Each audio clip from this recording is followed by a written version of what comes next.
C'est encore un bonheur d'être en votre compagnie sur Info Télévision. Bienvenue au cœur de votre émission Le Grand Soir, une édition qui se veut entièrement consacrée au sport, puisqu'on va non seulement faire le point de cette première journée qui s'est achevée. On a démarré depuis 15 heures aujourd'hui, la deuxième journée de cette Coupe d'Afrique des Nations qui se joue du côté de la Côte d'Ivoire. Et demain, on le dit bien entendu avec beaucoup de tension, le Cameroun descend dans l'arène pour la deuxième sortie et ce sera face à l'autre équipe, l'autre Lion d'Afrique, puisqu'on en a 3 sur le continent.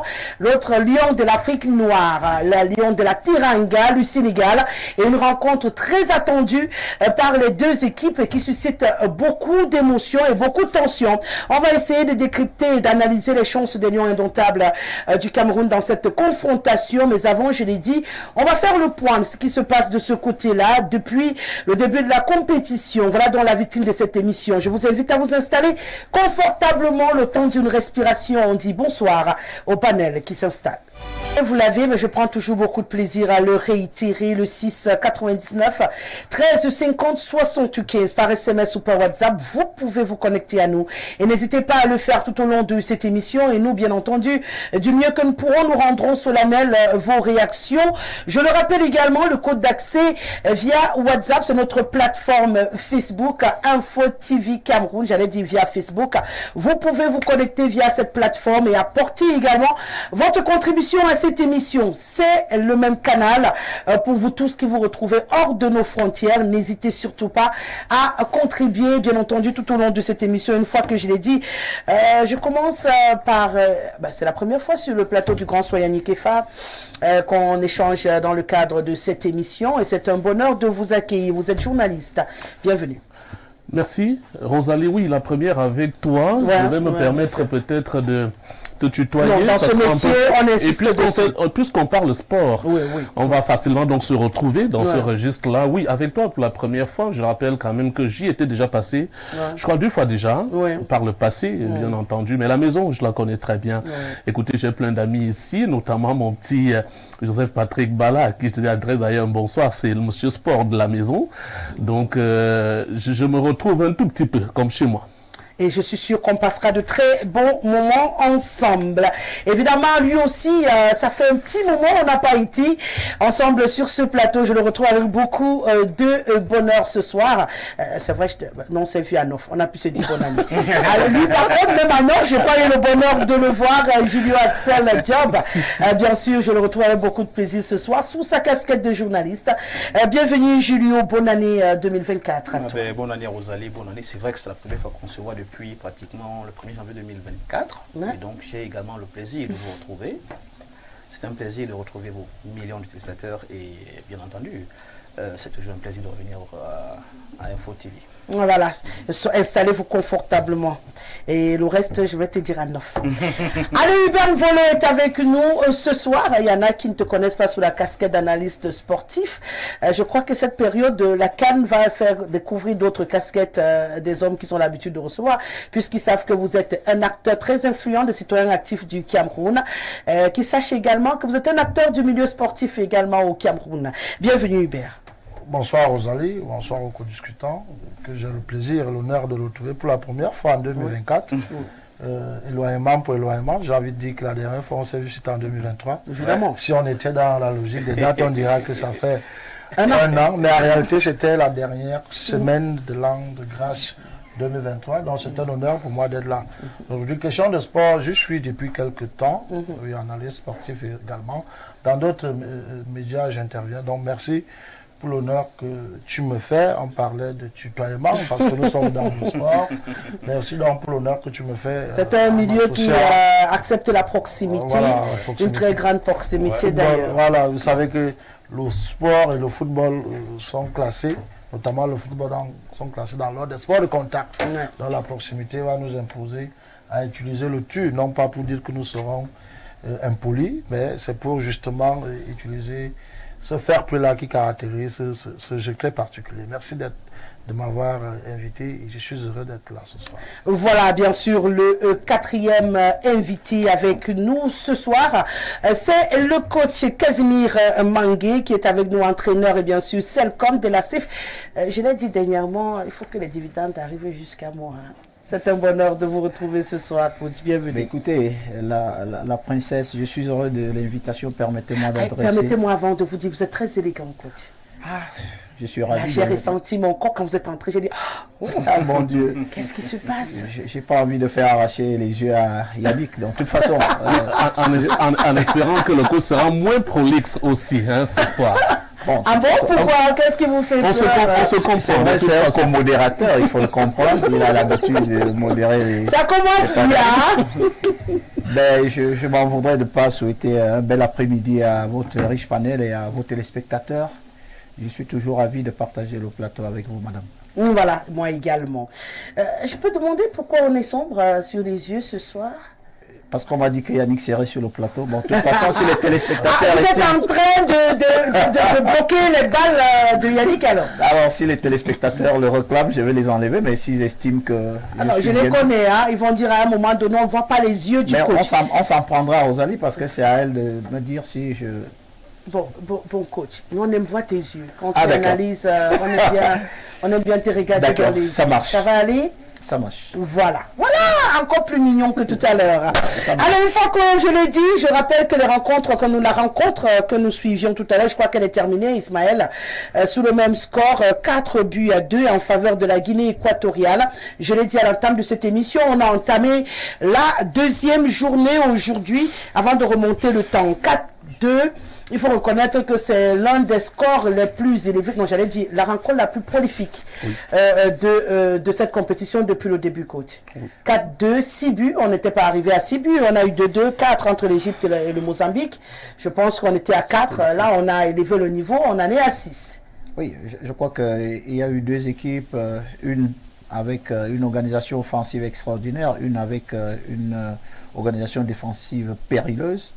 Mais face à cette équipe équato-guinéenne qui ne cesse de confirmer qu'elle a des atouts, il fallait s'y attendre. Si vous avez bien regardé le match contre le Nigeria, si vous pouvez mettre en mal la défense nigériane, ça veut dire que les équipes moyennes, vous vous souvenez, vous n'aviez pas voulu accepter que les petites nations demeureront les petites nations. On a eu la preuve aujourd'hui.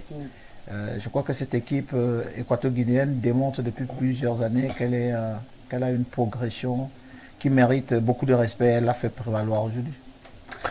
Une équipe flamboyante, 4 buts, nous sommes dans une CAN quand même, c'est pas courant, mais ça fait plaisir aussi venant d'une équipe comme la Guinée équatoriale, pour beaucoup, qu'on ne connaît pas beaucoup aussi. On ne va pas faire comme si c'est une équipe qui... Rosalie, puisque c'était un voisin, on ne peut qu'être ravi forcément, n'est-ce pas, de ce résultat enregistré ce soir par la Guinée équatoriale. Effectivement, le coach le disait, je parlerai même de régularité, n'est-ce pas, du allant national, parce que en 2012, je crois 2012, la Guinée termine quart de finaliste. En 2015, chez elle, c'était carrément demi-finaliste dans les derniers carrés d'as pour la Guinée équatoriale qui a manqué l'expédition gabonaise en 2017, qui se retrouve chez nous en 2021, c'est-à-dire 2022, quand le Cameroun a organisé. Là encore, quart de finaliste, en ayant laissé quand même sur le carreau des équipes telles que l'Algérie en phase de poule, mais également le Mali en 8e de finale.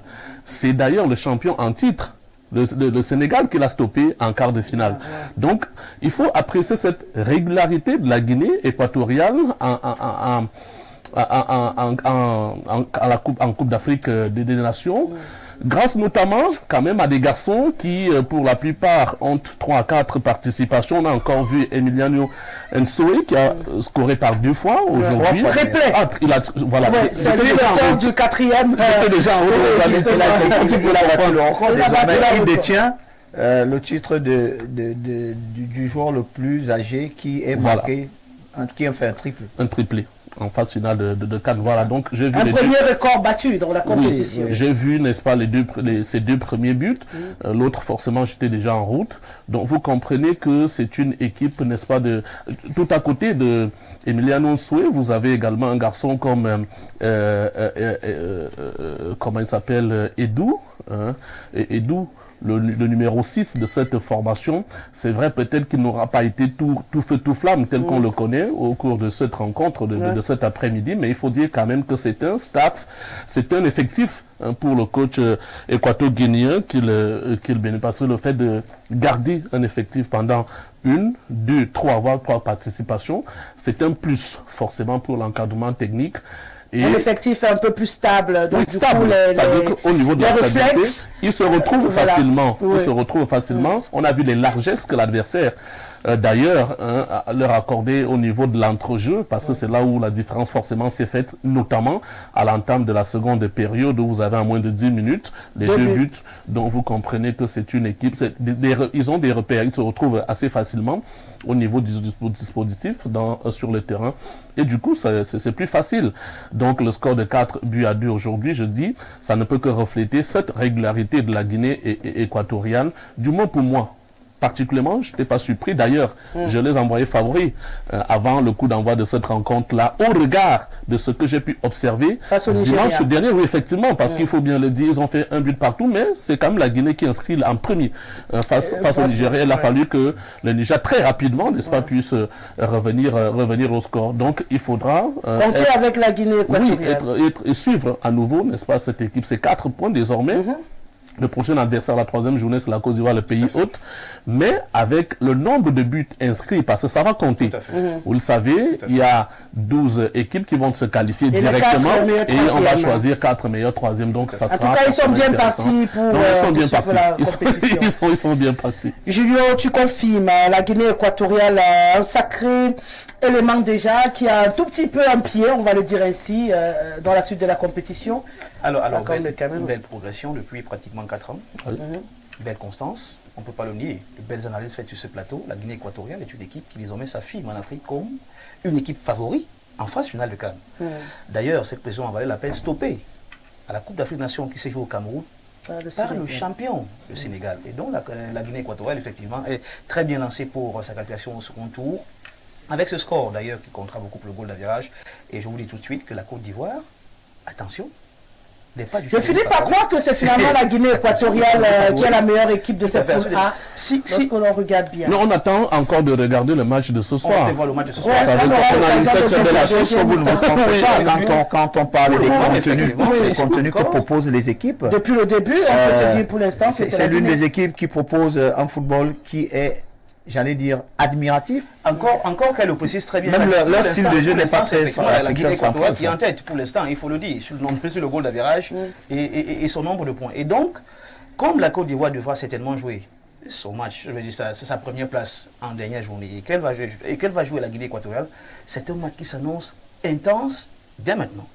Il y a peu de chance, ça, il faut le dire. Bon, il faut déjà taper le Nigeria tout à l'heure. La Côte d'Ivoire ce soir, non, la Côte d'Ivoire par favor, je vous assure, il y a peu de chance que, malgré les lacunes de cette équipe qu'on connaît tous, que le Nigeria lui tienne tête. Ça, tout de suite, je vous le dis, et c'est mon pronostic que j'annonce d'ailleurs en direct. Et donc, on sera dans une équation de 6-6, et puis ça devra se jouer pour la première place avec un goal d'avirage à la faveur de la Guinée équatoriale. La Guinée équatoriale. Hubert, on sort avec le regard sur cette rencontre Guinée équatoriale, Guinée-Bissau qu'on a vécu tout à l'heure. Une Guinée équatoriale qui avait tenu tête au Nigeria et on se disait c'était le hasard. Avec ce qu'on a vu ce soir, on comprend que ce n'était pas le hasard et que cette équipe sait exactement où elle va. Bon, on confirme quand même que la Guinée-Bissau va distribuer les points dans cette poule, à cette allure-là, avec 2 défaites. C'est le distributeur automatique de la poule A. De toute façon, ce qui est évident, c'est que la Guinée équatoriale vient de battre un record. Et le coach le rappelait fort à propos. La Guinée équatoriale vient d'avoir 4 buts marqués. Les premiers marqués d'affilée comme ça dans le cadre de cette compétition. Mais moi, je voudrais quand même dire qu'entre 2 équipes moyennes il y a forcément une qui prend un peu. Dans le pays des aveugles. Donc il faut pas vraiment. Il y a Télémol, parce que c'est pas deux équipes moyennes quand même. L'une est nettement plus forte que l'autre. Il faut noter que la Guinée-Bissau n'a pas gagné le moins de matchs en phase finale de CAN depuis pratiquement. Vous savez, la moyenne n'est pas forte. Donc il est impossible qu'on les baisse. Exactement le 8e match. C'était le 8e match. Il n'est pas possible qu'on les classe sur la balance avec le même. Si vous avez été quart de finaliste d'une CAN et vous n'avez jamais été qualifié. Je savais clairement que vous alliez réagir. Mais je voudrais dire que la moyenne pour moi. Bon, il vous explique ce qu'il a. La moyenne pour moi n'est pas forcément sur l'équitabilité. Ah d'accord. C'est quoi le pays, la politique du pays? Quand on a dit c'est que l'autre a 11, en réalité vous êtes tous moyens. Vous comprenez un peu?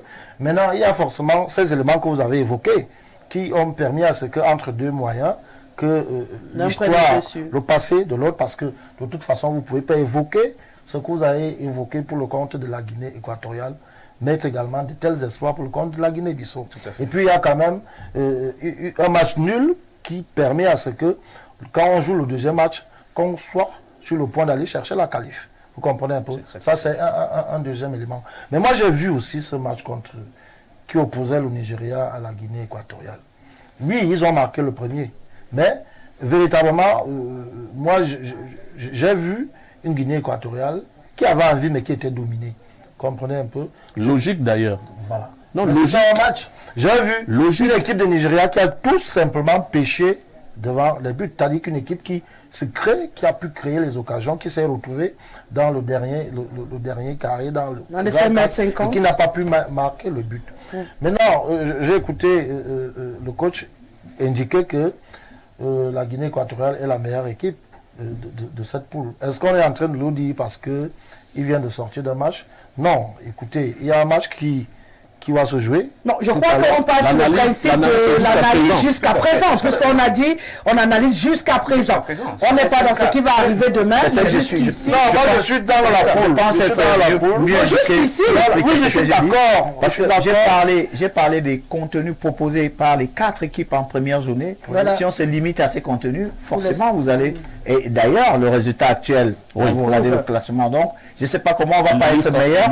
Si on est en train de gagner des équipes, si on est en train d'être premier, je peux me tromper, mais ce que je dis en observant les contenus qu'ils ont proposés, je dis je me réfère aux contenus proposés dans ces deux matchs. Mais dans les composantes, on peut clairement indiquer que, quand le voyou par la Côte d'Ivoire a gagné son premier match, ça aussi, peut-être en souffrant, mais avec de la manière. Non, alors, parle de contenu. Je peux encore comprendre ce que je dis. Je parle des contenus. Je parle la qualité du jeu. La qualité du jeu. C'est le technicien bien. C'est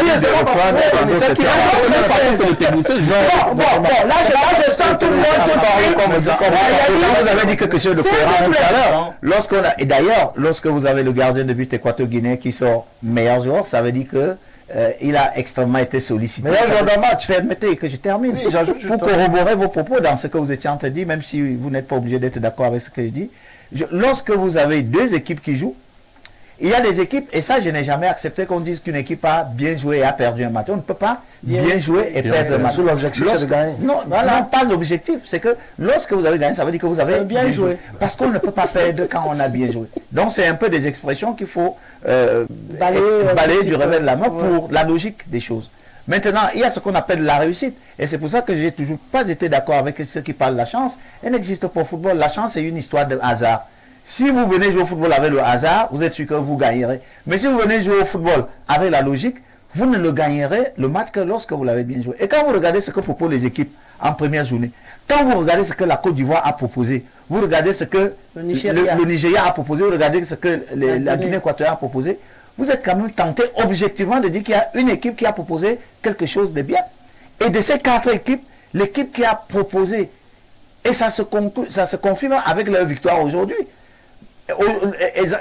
La Côte d'Ivoire, même si elle fait un beau match aujourd'hui, mais par rapport au premier match, vous serez d'accord avec moi que objectivement, on associerait dans les deux matchs et puis finalement. Oui, mais bon, là, on sera un autre jour sur le plateau du Grand. Sauf que pour l'instant, je ne veux pas m'emporter. Non, pour l'instant, on est à ce jour. On est. Mon frère, vous ne ferez d'analyse que sur ce que vous vivez. Vous vivez. Vous faites des analyses. D'accord. J'avance avec vous parce que j'essaie de sortir des équipes entre guillemets dites petites qui se démarquent. On a le Mali.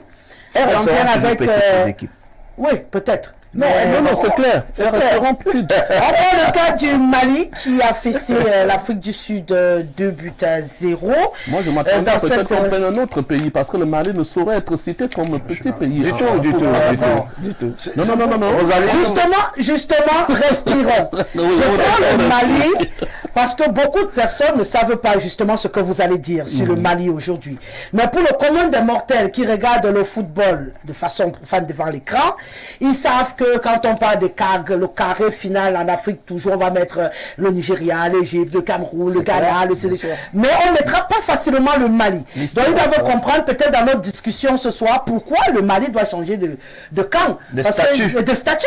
Parce que jusqu'ici, pour beaucoup de personnes, le Mali c'est le Mali. Oh, le Mali sort d'où? On sait que les Maliens ils sont... Pour ceux qui n'ont pas connu un certain Salif Keita. Voilà, donc du coup, mais là on a le Mali qui commence à surprendre, bon, certains, mais qui va crescendo dans une courbe ascendante qui fait du bien également au football africain. Rosalie, tu fais bien de préciser que pour le commun, pour certains... Oui, bien sûr, on est là pour tout le monde aussi. Moi personnellement, je sais que le Mali est une très grande équipe en Afrique. Quand on les classe, si on fait un top 10, forcément, on retrouvera le Mali. Et c'est une équipe qui a toujours produit du jeu. J'ai vu regarder ce match hier. C'est vrai qu'en première partie, le Mali a beaucoup souffert. Encore que il a fallu que l'Afrique du Sud rate un penalty pour que l'espoir naisse. La première partie, totalement, était un peu dans le 50-50. Mais avec beaucoup d'actions, d'occasions de but sud-africaines. Mais sur la base de l'expérience, sur le temps, la durée, effectivement, le Mali a pu dominer littéralement cette équipe sud-africaine. Mais il ne faut pas penser, moi je voudrais même dire qu'il faut compter dans cette compétition avec le Mali, parce que lui également, il compte faire quelque chose. Le Mali, justement, qui est en tête de sa poule, la poule E, suivi de la Namibie, qui a surpris tout le monde en venant à bout de la Tunisie, 1-0, un score étriqué, mais qui pousse encore à comprendre que cette Coupe du Monde cette CAN aura trop de surprises quand même pour les uns et les autres. Le Mali, aujourd'hui, est en tête de poule.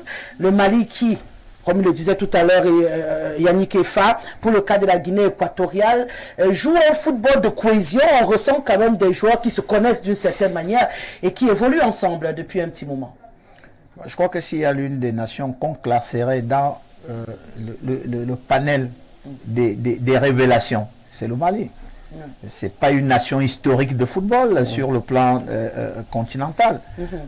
Ceux qui ont ce statut, on les connaît. Le Cameroun, le Nigeria, le Ghana, le Maroc, la Côte d'Ivoire, la Tunisie, à la moindre mesure, l'Afrique du Sud, même que vous ne voulez pas citer. Pas qu'on ne veut pas citer, mais ça fait un petit moment que l'Afrique du Sud dégringole quand même. Hein. Non, le Brésil va dégringoler, il restera toujours l'une des grandes nations de football. Ça arrivera. Ils sont d'ailleurs avant-dernier dans leur poule en sud là-bas. Mais je pense que le Mali est une nation qui est, je l'ai déjà dit, qui est parmi les nations qui ont compris ce qu'il faut faire au football aujourd'hui. C'est-à-dire qu'est-ce qu'il faut faire au football? Commencer à s'organiser au niveau de la base, mettre... vous ne pouvez pas vouloir un très bon plat sur la table si les ingrédients à la cuisine sont mal pensés. Donc, c'est une nation qui me semble, j'allais dire, concentrée à l'essentiel, c'est-à-dire la base. Vous verrez que dans les sélections inférieures, le Mali est régulièrement parmi les top 5. Oui, par contre, oui. Voilà, contrairement aux nations comme la Tunisie, dans les sélections inférieures qui ne sont pas dans le top 5. Vous voyez le paradoxe un peu. Donc ce Mali est l'une des révélations. C'est une nation qui doit être classé parmi les nations qu'on dirait intermédiaires. Intermédiaires. Entre les très grands. Entre les très grands et les moyens. Voilà. Donc voilà. L'Afrique du Sud, vous avez l'impression dans cette poule, puisqu'on traverse poule après poule, dans cette poule E, vous avez l'impression que l'Afrique du Sud a encore une chance de s'en sortir au regard de ce que l'Afrique du Sud a donné face au Mali? Au risque de me rattraper, je ne parlerai pas de chance et des atouts. Quand vous regardez le contenu proposé, et le panéliste le disait ici, si l'Afrique du Sud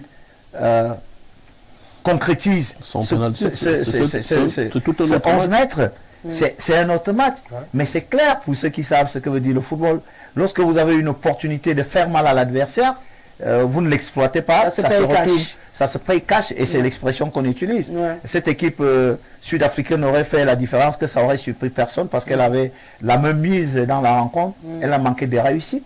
Et ça, quand vous manquez de réussite, l'adversaire en profite, et il ne vous reste que les yeux pour pleurer. Et c'est ce que le Mali a su faire, dire on n'a pas pu se faire mal dans nos temps faibles, maintenant dans nos temps forts, on doit exploiter. C'est ce que... Donc, mais l'Afrique du Sud, je crois qu'il faut faire très attention. Ça sera une équipe qui va jouer ses derniers matchs avec la sensation de revanche. Forcément, face à la Tunisie, ça sera un match, comme on dit au quartier, qui finira au commissariat. Donc, parce que c'est deux équipes qui ne voudraient pas perdre les points, parce que ça sera un match où il faudra tout de suite mettre les atouts de son côté pour continuer la compétition. Donc, ne déclarons pas encore très vite l'Afrique du Sud non partant. Elle a encore des arguments, elle a de l'atout, et sur son banc, il y a quelqu'un qui sait de quoi il s'agit. Le Mali premier, l'Afrique du Sud qui rampe au bout du classement, mais qui ne veut pas lâcher prise. Il le dit, le coach Casimir Mangué, on peut encore compter avec l'Afrique du Sud, mais quand même au passage, on dit que le Mali continue de faire sensation et fait plaisir aussi dans sa qualité. Moi, avant de suivre le match de la Guinée aujourd'hui en partie, pour moi, la meilleure équipe pour l'instant, c'était le Mali, dans ce que j'ai pu voir face à l'Afrique du Sud. Bon, peut-être je peux me tromper. Non, je ne pense pas que tu sois très loin, effectivement, parce que, outre ce penalty manqué par l'Afrique du Sud lors de la première mi-temps, il faut dire que c'est aussi à ce niveau qu'on reconnaît les techniciens, parce que le coach malien des Aigles du Mali a effectivement vu là où ça a pêché lors de cette première mi-temps. Et c'est une équipe malienne pratiquement métamorphosée qu'on a retrouvée en seconde manche. Et on a vu, elle a rapidement fait la différence. Donc il n'a pas dit enlevons la honte sur nous, quoi. Oui, voilà. Donc rapidement, la différence a été... la différence a été faite. Les résultats étaient là. Deux très beaux buts, n'est-ce pas, pour vaincre cette équipe des Bafana. Oui, il faudra affronter forcément avec le Mali dans cette poule. D'ailleurs, que c'est une belle option forcément pour la qualif en 8e de finale. Je rappelle que les deux autres dans cette poule, c'est la Tunisie et la Namibie. La Namibie qui avait créé la sensation en s'imposant sur le score d'1-0. J'ai même envie de vous indiquer que au cours de cette rencontre, la Namibie a inscrit 2 buts. Le VAR a refusé. Donc vous comprenez que... Avant, elle a fait un travail là-bas. Voilà. Pour sauver l'Égypte de justesse, on va en parler d'ailleurs après ce cas de figure. Cette équipe de Namibie également qui compte 3 points. Vous voyez la Tunisie qui a 0, l'Afrique du Sud qui a également 0. Sera donc une poule assez compliquée, j'ai envie de dire, avant peut-être qu'on évoque effectivement les autres poules, que les 4 nations maghrébines qui sont dans cette CAN. Il y a 3 qui sont pratiquement passées à la trappe. Vous avez l'Algérie, vous avez la Tunisie, et puis l'Égypte, seul le Maroc, n'est-ce pas, a fait respecter son statut. Son statut de favori face à la Tanzanie, c'était une évidence aussi. De favori. Donc vous comprenez que ça a peiné, mais attention avec ces équipes maghrébines. Parce que très souvent, c'est des équipes qui fonctionnent un peu comme le moteur diesel. Commence tout doucement. Et vous allez voir. Vous allez le voir tout à l'heure à 21h. L'Égypte qui va affronter le Ghana tout à l'heure. J'ai envie de vous indiquer que vous risquerez ne plus reconnaître l'Égypte de Mo Salah. tout à l'heure à 21h face au Ghana. Ils jouent à 21h ou à 18h? Non, à 21h, puisque la Côte d'Ivoire joue le Nigeria tout à l'heure à 18h. Oui. Côte d'Ivoire, votre réaction par rapport au Mali à cette poule E, et puis on va s'intéresser à la poule B. Il n'y a que des rencontres aujourd'hui. Quoi qu'on dise, C'est le Mali explosif.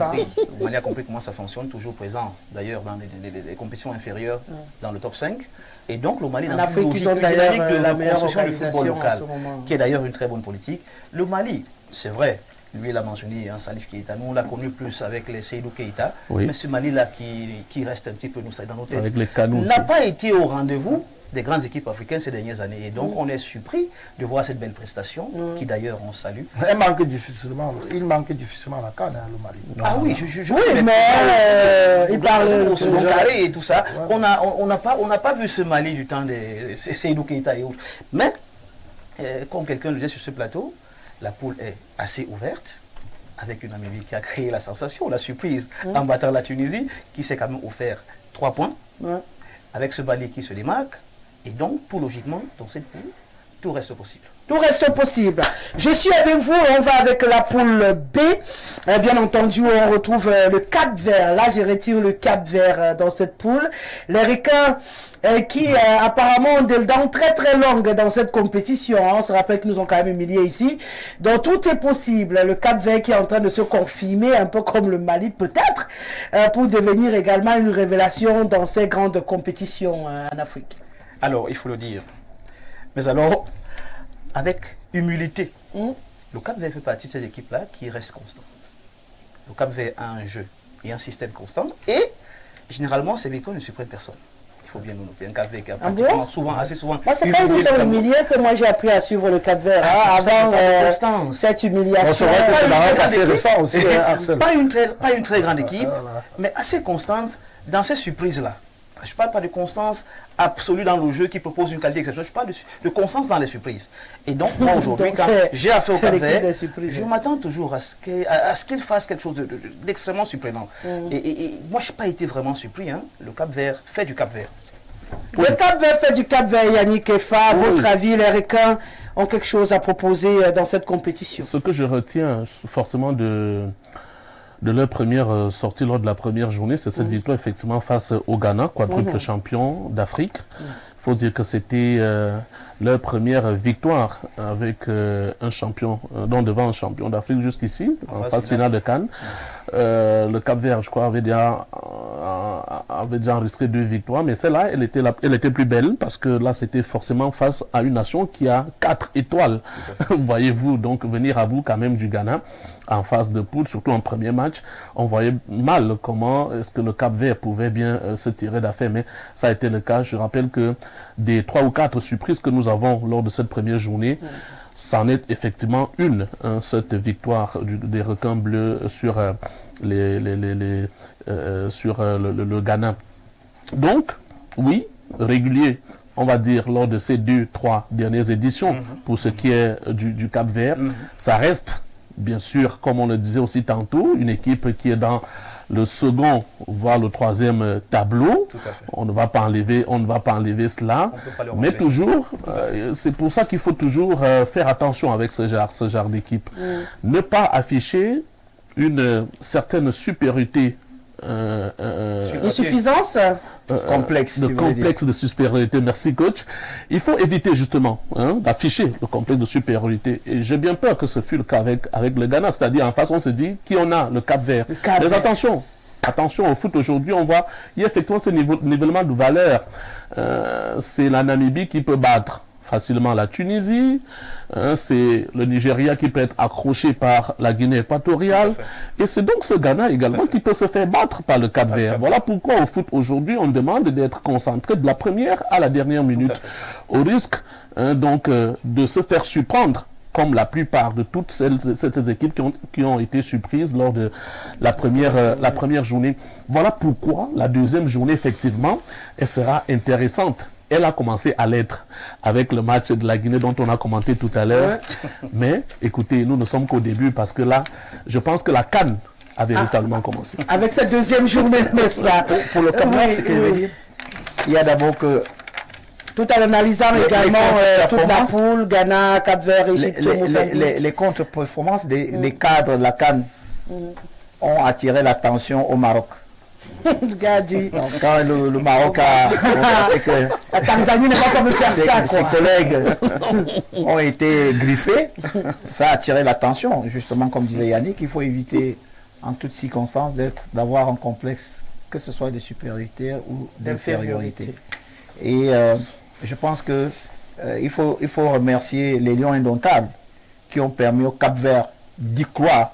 Parce que depuis qu'ils ont griffé les lions, ils ont compris que même les éléphants, que les guépards, les léopards et tout ça, tout ce qui est... Ils n'ont plus peur de rien. Bien sûr, si vous faites mal à un lion, je crois que ça vous donne le courage de griffer n'importe qui. Donc, je crois que depuis que ce Cap-Vert a goûté les délices de la chair du lion, ils sont devenus assez robustes et ils n'ont plus peur de rien. N'empêche que de toute façon, ils resteront toujours Cap-Vert parce que je l'ai déjà dit, vous verrez à la suite de la compétition que les propriétaires de la compétition au dernier carré seront les mêmes. On le disait dernièrement, la couche de l'enfant, voilà, donc ça reste d'ailleurs valable ce principe pour la Namibie aussi. Voilà, tout à fait. Donc, les grandes nations, j'extrapole de les dire ici, mais elles resteront parce que, voyez-vous, moi je suis bantou et on le dit, quand le serpent vous a mordu, chaque fois que vous rencontrez même un petit fil, non pas le simple fil couché en route, vous faites attention. Vous faites attention. Donc, je crois que toutes ces grandes nations qui ont eu du mal, qui ont eu du retard à l'allumage, prendront conscience et vont devenir redoutables. Et c'est la logique de la compétition. Il y a beaucoup d'enthousiasme d'entrée, manque de maturité à la suite, et l'enthousiasme habite les petites nations et la maturité les grandes nations. Or, en compétition, on a beaucoup plus de la maturité, c'est-à-dire des joueurs de métier, des gens qui savent comprendre comment avance la compétition.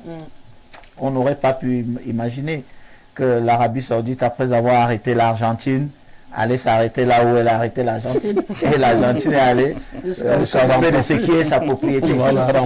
C'est un peu ça, et c'est aussi le charme du foot. Il y a dans un match, et c'est pour ça que le foot, lui, il est aléatoire. Dans un match... ça dépend de la forme du jour. Vous pouvez exploser comme vous pouvez vous faire humilier. Voilà. Mais on va quand même le dire, hein, en parlant toujours de ce Cap-Vert. Les grandes nations, comme vous le dites, sont pour la plupart en train de renouveler les effectifs. On a beaucoup de jeunes également qui ont rejoint cette équipe-là, qui n'ont pas la même maturité et la même expérience. Est-ce que ça ne va pas jouer dans cette compétition pour qu'on ait un carré brouillé à la fin de cette CAN 2023 en Côte d'Ivoire? On peut également se poser la question, le temps de vous permettre d'analyser cette sortie, ou j'allais dire cette prestation du Cap-Vert dans la poule B. De toute façon, les compagnonnistes l'ont dit, le Cap-Vert, dans un passé très récent, a montré quand même quelque chose de consistant. À côté de la volonté.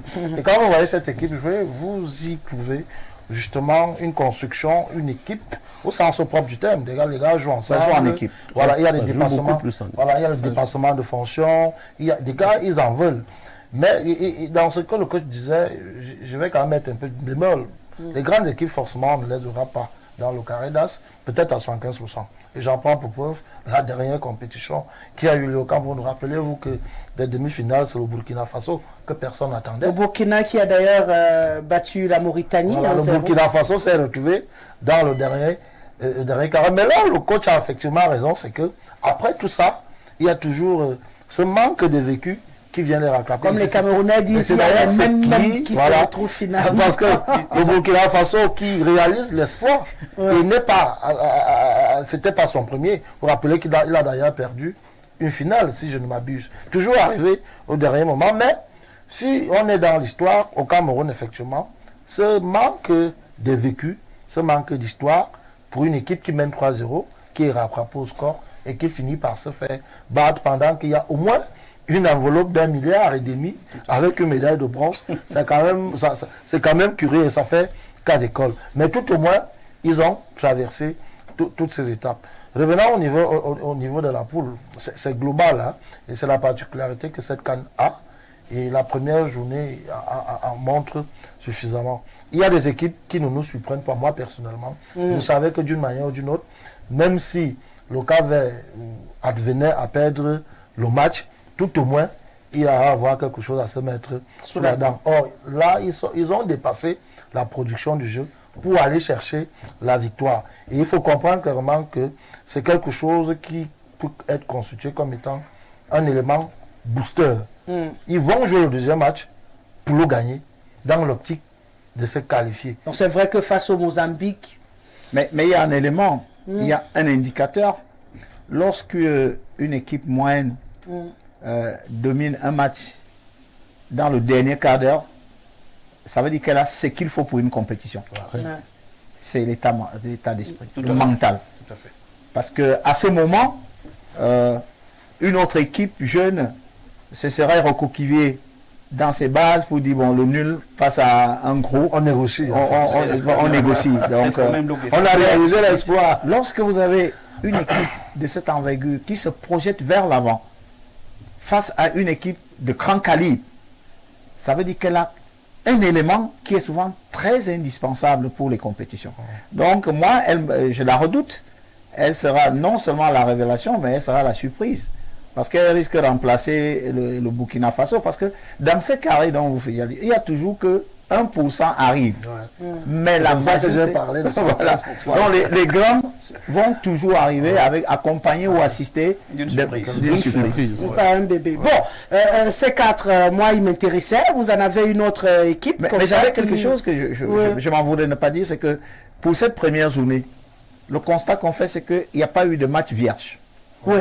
Il n'y a pas eu de match vierge. Tous les matchs, on a dû enregistrer. En termes de stats, effectivement, c'est-à-dire qu'il y a eu au moins un but à chaque rencontre.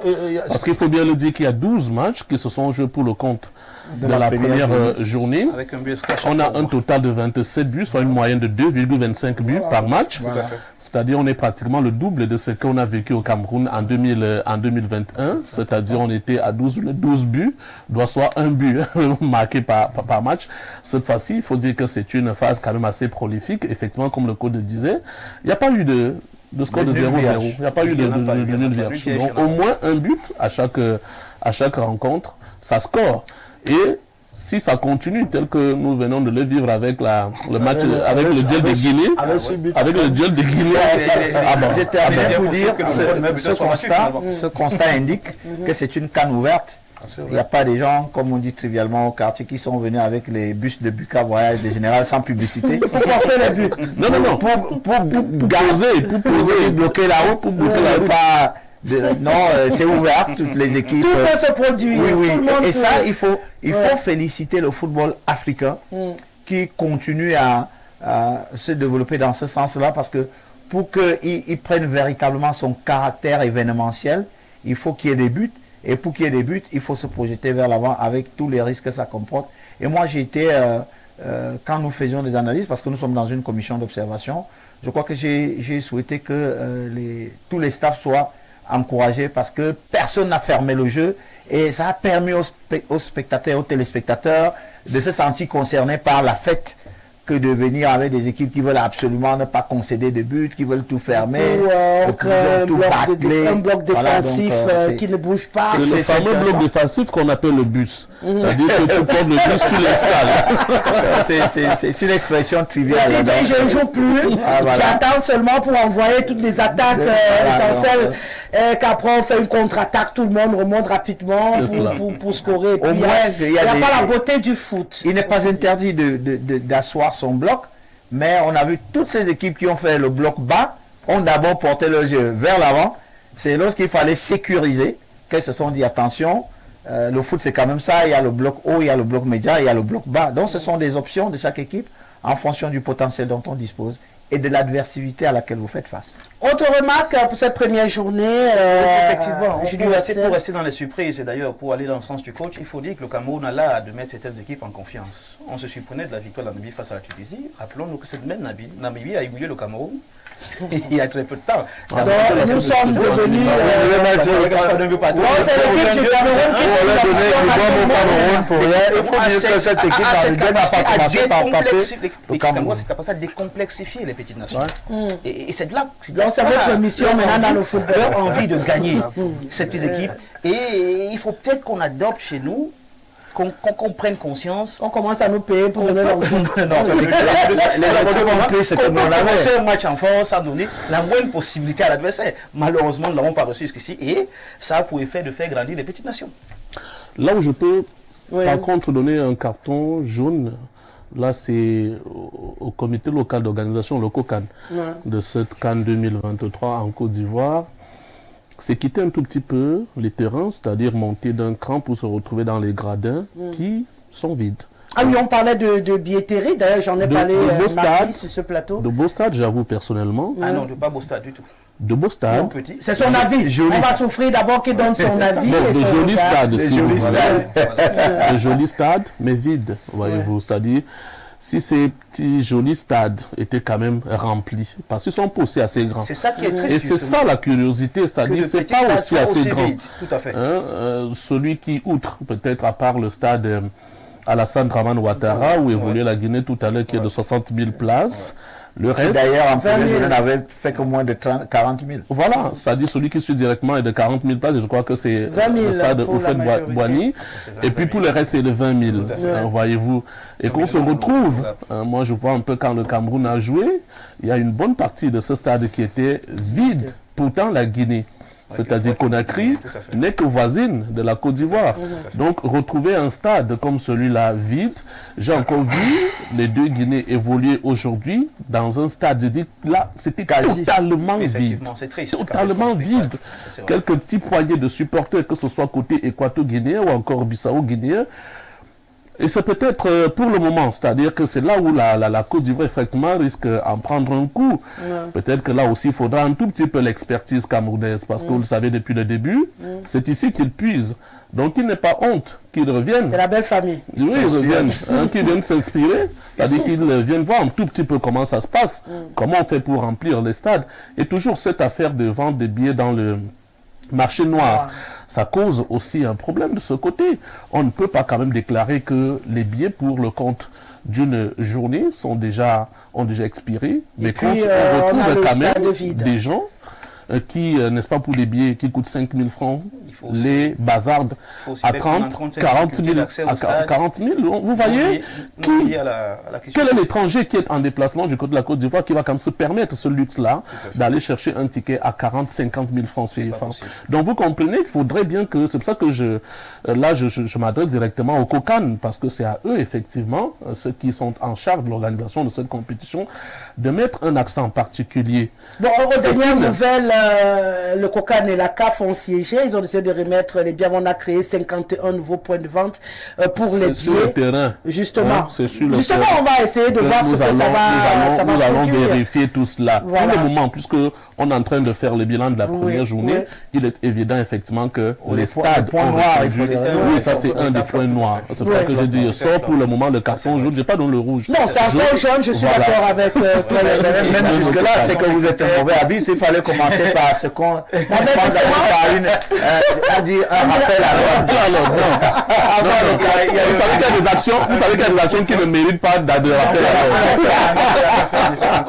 Encore que ce n'est pas le seul point à relever, il y a également ces barrières assez distantes qui inhibent l'accès au stade, c'est-à-dire ces problèmes sécuritaires où il faut marcher sur de très grande distance. Vous le faites également ici au Non. Ça c'est la première des choses lors de l'ouverture que j'ai, effectivement, ça c'était le premier constat.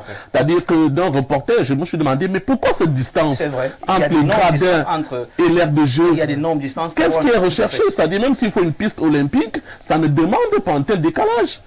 C'est énorme de toute façon. Le spectacle aujourd'hui, regardons comment ça se fait ailleurs. En Angleterre, on peut quand même c'est vrai, comparaison n'étant pas raison, mais en Angleterre, les joueurs se saluent avec le public. Mais ne pas le dire. Ils sont en communion directe. On peut également rester dans le cadre sécuritaire. Ne pas le dire ici en Afrique. Nous sommes en Côte d'Ivoire. Il s'agit de l'Afrique. Et cela m'est souvent arrivé, même nous les entraîneurs, quand nous sommes en stage, pour que l'entraînement de Paris Saint-Germain, je le fasse ici en Vogada. Ce n'est pas possible. On devrait penser l'Afrique. Quand on veut réaliser une œuvre, c'est avec les réalités africaines. C'est-à-dire qu'on construise un stade où l'Africain va se reconnaître. Quand vous allez prendre un stade de Barcelone, vous venez mettre en Afrique. Mais c'est que vous ne reconnaissez pas l'Afrique. Ah là, je comprends. Donc, il faut penser tout réaliser en fonction de nos réalités. Comme vous aimez vous embrasser là. Par exemple. Il fallait qu'on approche les gradins du stade. Je crois que Yannick a raison. On devrait Est-ce que vous ne concevoir... pouvez pas vous dire aussi que ça peut être une question de sécurité? La preuve, votre plateau aujourd'hui, il est africain. Ouais. C'est du bio, si vous voulez.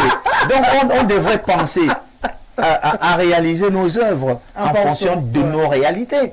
N'allez pas prendre un parc de princes, vous venez mettre ça en Goma Popi là-bas, c'est non. Non, prenez le stade annexe numéro 1, allez mettre ça chez moi en Guelmendoukawa à Bomban. C'est que de venir me mettre un stade à Amadou Aïdio, vous ne m'avez pas aidé. Et c'est ça qui fait problème. Quand vous prenez des stades, vous regardez les configurations, ils le relevaient, je vous dis c'est une réalité, c'est pénible. Ça nous donne, vous souvenez que nous parlions des vestimentaires ici.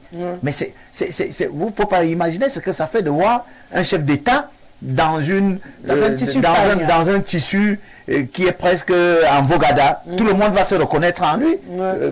Donc je crois qu'il a raison de le relever. Les infrastructures doivent refléter les réalités locales. Moi, je pense plutôt que les infrastructures reflètent les réalités locales, notamment sur la distance. Et là, il veut intégrer la dimension mentalité. Souvenez-vous que sur nous ici, souvent quand le ballon va dans les gradins, il ne revient plus. Par contre, en Occident, justement, on prend le ballon, on renvoie, on rejette. Souvenez-vous que chez nous ici, quand l'une de nos vedettes va faire vers dans la foule, non, ça marche très bien. On arrache. C'est souvent le choc qu'on arrête, on a envie de le déshabiller. Or, ailleurs, c'est lui qui prend, il donne, et il ne reste que pour celui à qui il a donné. Ça, c'est la première chose. C'est la question des stats. Je voudrais rappeler que là, on dépasse même le niveau sportif pour agresser le niveau développement. Il faut savoir que le niveau de vie des populations africaines est assez bas. En réalité, quand vous voyez les stades pleins en Europe, c'est que si la France joue en Angleterre, les Français se déplacent en milliers pour aller voir le match le matin, ils reviennent le soir. Et ils n'ont pas faim. Ils n'ont pas faim, comprenez? Or, chez nous ici, vous croyez que les Guinéens, les Burkina, les Ivoiriens, les Maliens qui sont très proches, tout le monde le sait. Tout le monde le sait. Ça, c'est la réalité. Non, c'est la réalité. La canne, d'abord, ça, c'est le premier aspect de la canne, à côté du jeu, c'est de faire de l'argent. Et vous allez vous rendre compte que les gens ont convoqué le camp camerounais, que quand la coupe a fait jouer au Cameroun, la première journée, justement, a posé ce problème. Tout à fait. Il a fallu qu'au Cameroun, l'État du Cameroun fasse des sacrifices énormes. Mais, tout à fait. Je vous dis qu'on a porté des enfants des écoles pour aller au stade. L'idée, c'était de faire montrer une image, une adhésion populaire, mais en termes de coût, de capacité de rentabiliser la compétition, il y a eu un flop. Rappelez-vous que des gens ont acheté, des ministres et autres ont acheté des tickets pour distribuer à qui? Aux membres de la famille. Je crois que c'est maintenant à la Côte d'Ivoire de faire l'option. Parce que là, ça dépasse... C'est une politique de... Ça dépasse le Kokan. C'est pour ça que l'aîné n'est pas parlé de Kokan, mais à ce niveau, c'est même au-dessus du Kokan. Je crois que c'est une politique d'État. C'est pour ça que le gouvernement ivoirien c'est qui doit garantir. Mais c'est un problème réel. Il faut développer. C'est pour ça que même dans nos compétitions, même au championnat camerounais, les stades ne sont pas vides, non pas parce que les gens ne veuillent pas voir le match. Quand vous habitez à Hala et que le match se joue à Olympique et que vous avez 2000, vous ne comprenez pas, vous ne pouvez pas vous engager.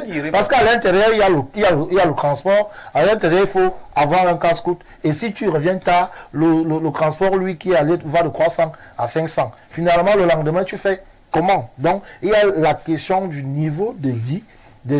C'est bien parce que vous m'avez rejoint. Je vous ai donc dit qu'il faut réfléchir pour l'Afrique. Je suis d'accord avec vous. Donc, que ce soit les œuvres architecturales, que ce soit les mentalités, voilà, il faut les prix des tickets, tout le reste.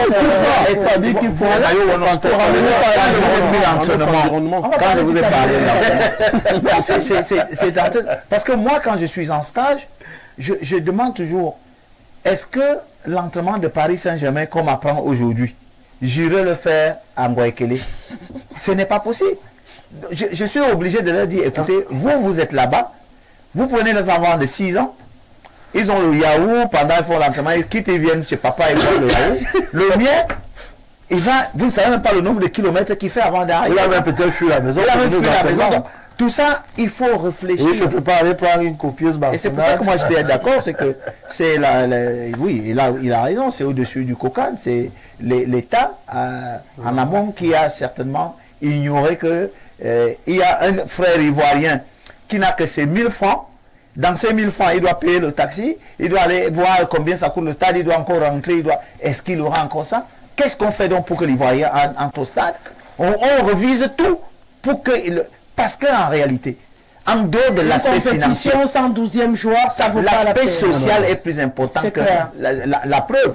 Le chef de l'État ivoirien, vous vous souvenez que il y a eu autour de la CAN des activités qui ont été menées pour que, en partant de la Côte d'Ivoire, chacun sache que la Côte d'Ivoire est un peuple accueillant et tout et tout. Donc, il faut réfléchir. À la base, l'État aurait pu avant anticiper que ce que nous sommes en train d'organiser là, où est-ce que nous aurons des problèmes? Notre peuple vit dans quel... Disons qu'ils vont tirer les conclusions pour c'est clair, ils ont encore du temps, puisqu'on n'a que la deuxième journée qui a démarré. On fait parler quelques téléspectateurs et puis on s'intéresse au Cameroun, qui est au cœur de notre discussion. Mon ami Yannick, que je regardais dimanche sur la même chaîne. Hubert, que je revois depuis le début de l'année. Le monsieur en bleu, il s'appelle Casimir Mangué, que je regarde habituellement dans le zapping avec mon ami Ado. Ah non, c'est lui. Je souhaite prompt rétablissement. Enfin, Rosalie qui recoule. C'est vrai qu'il a écrit, vous n'êtes pas encore arrivé. C'est de lui qui parle. Lorsqu'il dit que dans la bande-annonce de l'émission, en fait, voilà, vous êtes fait Abdou. Ah, d'accord. Voilà, donc il revient sur le show que vous faites. Enfin, Rosalie qui recoule devant le coach en lunettes noires. Voilà, il a vraiment bien terminé. Comme le faisait hier Olinga. Les matchs de foot sont comme les jours de la semaine. Ils se suivent, mais ne se ressemblent pas. Bravo aux voisins équato-guinéens qui a bâti une équipe solide dans un mental d'acier pour une compétition meilleure. Je regarde les lions du Sénégal et du Maroc dévorer leur proie pendant que le nôtre broute de l'herbe fraîche. Sans oublier les petits poussins aux dents longues, à tenir tête et à renverser des ténors d'hier comme la Tunisie, le Ghana, l'Égypte et autres. Enfin, il manque à notre équipe dans des philosophies du danger de Dieu à porter quel maillot au sein des lions. Pauvre Cameroun. C'est ma soeur Thomas ça ne peut être qui nous écrit. Bonsoir Rosalie. Bonsoir à tout le panel. Rosalie, franchement, quand je vois ce qui se passe autour de notre équipe Fagnon en particulier et de toutes les équipes camerounaises en général, j'ai les larmes aux yeux. Dire que toute une élite gouvernementale a sacrifié notre joie au détriment de leurs intérêts égoïstes, je dis une chose, cette élite payera de frasques tic-tac, tic-tac, tic-tac. Armand depuis Maroua. On respire, Armand. Allez, on va aller au Burkina Faso. Ouais, Rosalie, la présentatrice qui donne envie de vivre encore. Car nous autres, nous attendons tous les jours l'émission Le Grand Soir pour se ressourcer. Madame le monsieur en costume européen là, je vous avoue qu'il est bien calé dans le milieu du football en tant qu'encadreur. Depuis plus de 30 ans, je ne sais pas. Je l'avais croisé à Garoua lors des Interpos de septembre 1993. C'est super, il s'occupait de l'équipe de l'Est Cameroun. Son équipe avait même tenu tête à Olympique de Volier avec pour capitaine Tato Stéphane. Comme défenseur, Jules Denis Sonana et plusieurs stars du football camerounais. Merci de l'avoir invité pour éclairer les téléspectateurs. Par contre, il y aura trop de charlatans dans cette histoire footballistique. Cher coach, bravo grandement, bravo pour tes analyses. C'est Paul qui nous écrit depuis Ouagadougou. Excusez-moi, son équipe était je crois, Stade de Bertois. Tout à fait. Ou bien les USA qui veut dire Union Sportive d'Abomba. Ça c'est c'était Stade de Bertois. Ça c'est une petite histoire. Et Jean Lambert et Jean-Marie Hortensi, ils sont entrés vers nos vestiaires. Et moi j'étais en tenue de sport. Ils m'ont traversé à l'entrée. Ils ont trouvé les joueurs. Ils ont demandé aux joueurs, on veut rencontrer le coach. Et aux joueurs de dire, mais voilà le coach qui est placé. Ils disent, non, c'est un joueur qu'on voit qui est placé là-bas. Donc j'étais au lycée. J'étais au lycée. Et en face, effectivement, il y avait Olympique de Volier avec toutes les stars, les Andem Williams. Et ils avaient ce qu'il fallait. Et c'était pas suffisant, Rosalie. Les équipements. Le banc de touche. Jules Frédéric Nyonga, Michel Kahn, Jean-Pierre Sadi, Jean-Paul Akono. Et un maigrichon Casimir marqué en face là-bas. Effectivement, en première mi-temps, on a fait 0-0. Mais comme on vous a dit, les grandes équipes restent les grandes. Mais c'est un témoignage extraordinaire, c'est nostalgique, vraiment. Merci à Paul. Mon frère, ça fait plusieurs années, c'était en 93. Voilà. Et c'est l'année où Coton de Garoua est monté. Très bonne mémoire. Voilà. Il a parlé de 30 ans, ça fait exactement 30 ans. Wow. Mais il est fort, celui-là, vraiment. Il a parlé de 30 ans. C'est magnifique, vraiment, vous êtes c'est ça la force du grand soir. Chaque fois qu'on passe sur ce plateau, on est content de revenir. Je n'ai pas pensé à ça. Voilà, je suis heureuse. Bonsoir au grand soir, tout en saluant des invités au plateau. Je voudrais faire une remarque par rapport à ce qui est dit. Ils ont dit concernant les équipes qui n'ont pas fermé le jeu pour la Guinée-Conakry. L'effet par contre, le Cameroun et les Lions ont eu de la peine à développer leur jeu.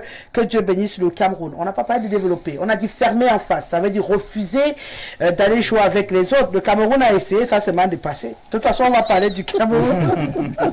Dans quelques minutes, ils ont couru comme ils ont pu. Mais ça n'a pas produit.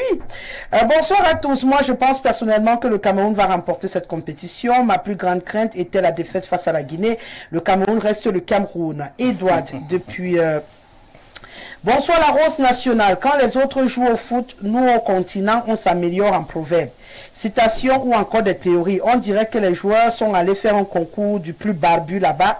La rose, pour moi, on doit prendre sa responsabilité.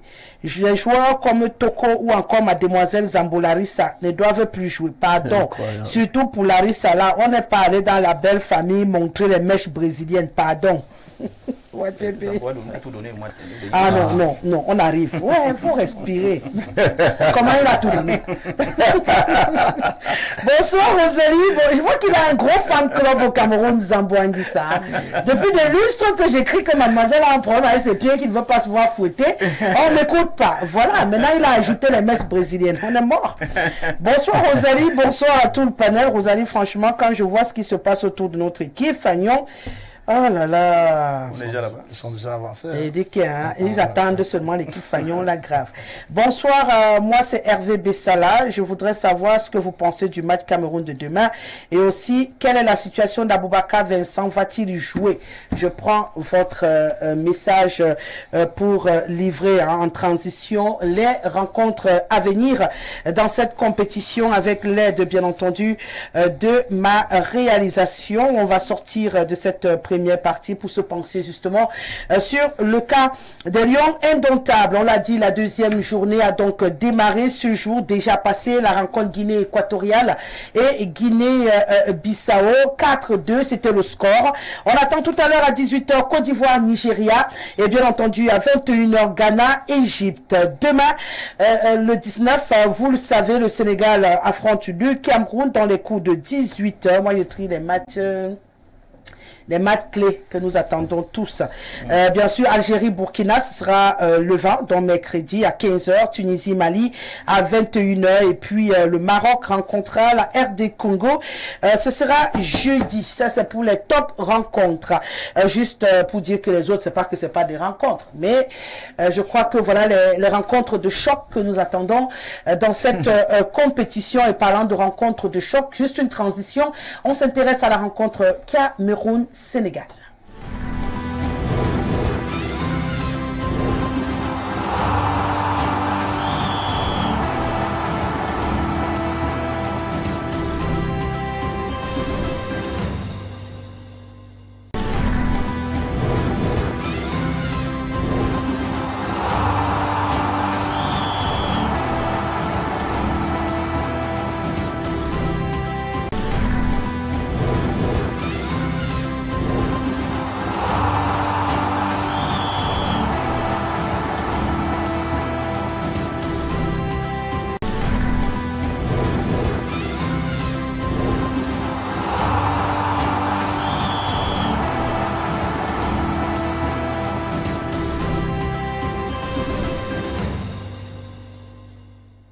Je vais parler, comme on le dit souvent au Cameroun, tout le continent est connecté et concentré.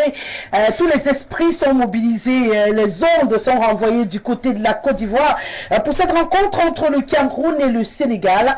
Une rencontre au sommet. J'aime souvent à le dire. Là, je vais démarrer avec vous. Yannick Effa, une rencontre au sommet, un choc de titans. 2 lions de la forêt et de la savane, je crois. Le lion de la Teranga et le lion indomptable du Cameroun, qui depuis quelque temps nous donne un peu de chair froide. Une équipe championne d'Afrique qui a envie de prouver qu'elle mérite son titre avec des joueurs de qualité. Et bien entendu, une autre qui recherche un peu ses marques ces derniers temps, mais qui a l'histoire avec elle. Une grande réputation, c'est le lion indomptable du Cameroun. Même quand on donne l'impression qu'on est mort, très souvent, il y a de grosses surprises. Donc demain, on peut tout voir, on s'attend à tout entendre également. Oui, c'est-à-dire que ça sera un match pratiquement quitte ou double pour les Lions indomptables du Cameroun, sachant que le Sénégal avait déjà assuré lors de la première journée c'était face à la Gambie, son voisin le plus proche, 3-0. Donc tranquille, le Sénégal un peu à l'image également du Maroc, qui ont d'ailleurs su conserver, j'ai envie de parler un peu d'énergie, parce que si vous avez regardé ces deux équipes évoluer, que ce soit le Sénégal ou le Maroc, c'est-à-dire à un moment donné, c'est des gars qui ne voulaient pas trop se dépenser et les entraîneurs en ont également profité pour réajuster, permettre, n'est-ce pas, à ceux qui sont des titulaires de se reposer parce qu'effectivement la compétition est longue. Donc, côté Cameroun, on ne va pas revenir sur la prestation des Lions indomptables. Tout le monde s'accorde effectivement que c'était tout sauf ces Lions-là que nous connaissons. Il faudra donc demain se surpasser. Je pense qu'il faudra trouver tous les superlatifs pour le Cameroun face à cette équipe du Sénégal. Ça sera du costaud en face, c'est d'autant plus que si on voudrait se référer un tout petit peu à l'historique, vous verrez que le Sénégal nous domine quand même le Cameroun au niveau de l'historique. Non, pas en phase finale. Non. Je ne parle pas de phase finale. Moi, je parle des duels. Même jusque-là. Non. Le Sénégal est en tête avec 5 victoires quand même. Le Cameroun vient avec 4 victoires et deux matchs nuls. De toute façon, coach, il faudra encore aller voir, puisque c'est un exercice. Oui, justement, c'est un exercice que nous sommes en train de faire. Mais de toute façon, ça reste quasiment 50-50 entre les deux. Avec quand même un avantage côté Cameroun, c'est que le Cameroun a déjà remporté 5 fois la CAN. Le Sénégal qui n'est que... En fait, je vous reconseille pour qu'on puisse avancer. C'est comme il dit, l'avantage est au Cameroun, sauf qu'il y a un match amical qui vient tout rééquilibrer. Et c'est ce qui donne le 50-50 dont vous parlez. C'est pour ça que je parle effectivement de 50-50. Voilà, on a 50-50 parce qu'il y a un match amical qui avait été remporté par le Sénégal. Et qui, voilà, donc du coup, ça a remis l'équilibre. Mais s'il fallait rester sur les matchs officiels, c'est clair que l'avantage est au Cameroun. Voilà, donc 50-50. Donc, victoire des matchs importants.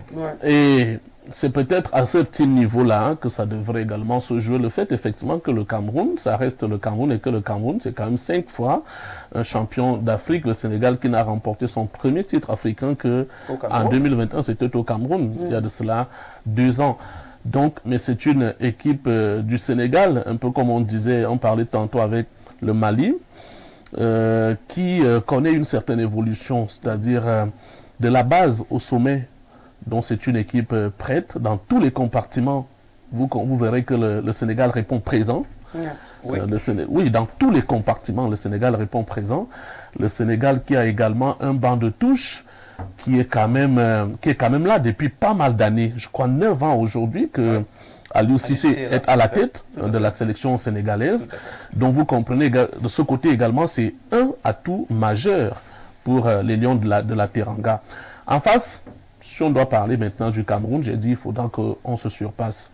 Il faudrait faire des sacrifices parce que nous ne pouvons pas arriver si on ne fait pas des sacrifices. Si on veut arriver, si on veut faire quelque chose demain, Rigobert Song et son staff doivent, qu'est-ce que je vais dire ici, peut-être mettre un tout petit peu l'ego de côté, penser à la nation.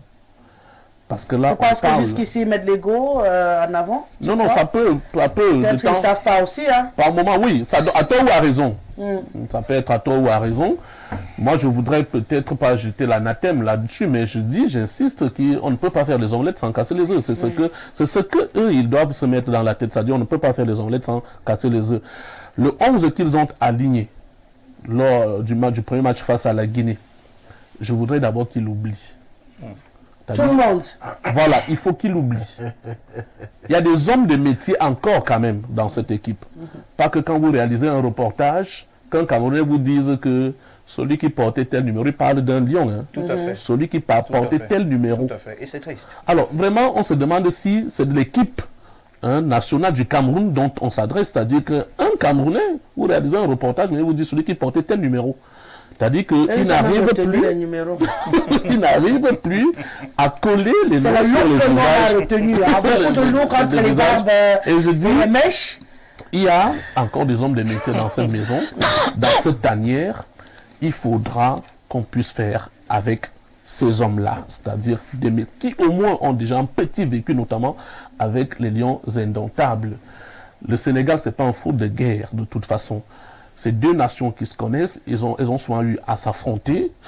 Et le Cameroun, comme je l'ai également dit pour me répéter, avec bien sûr son vécu, a la possibilité de prendre le dessus sur le Sénégal. Mais il faudrait que du côté du staff technique, qu'on soit un tout petit peu sérieux, mais davantage aux joueurs. Parce qu'effectivement, vous savez, ce qui nous incarne, hein, c'est le fighting spirit qu'on appelle chez nous les Remele. Nous ne l'avons pas vu lors du premier match. Vraiment pas. À tous les niveaux. Au milieu de terrain, les Ambo Anguissa, le jeune Olivier Kemen, ils sont passés à côté. Cham qui connaît seulement renvoyer les balles en arrière, là, qu'il envoie à l'avant cette fois, hein, si on le classe encore. Je dis au niveau, à tous les compartiments.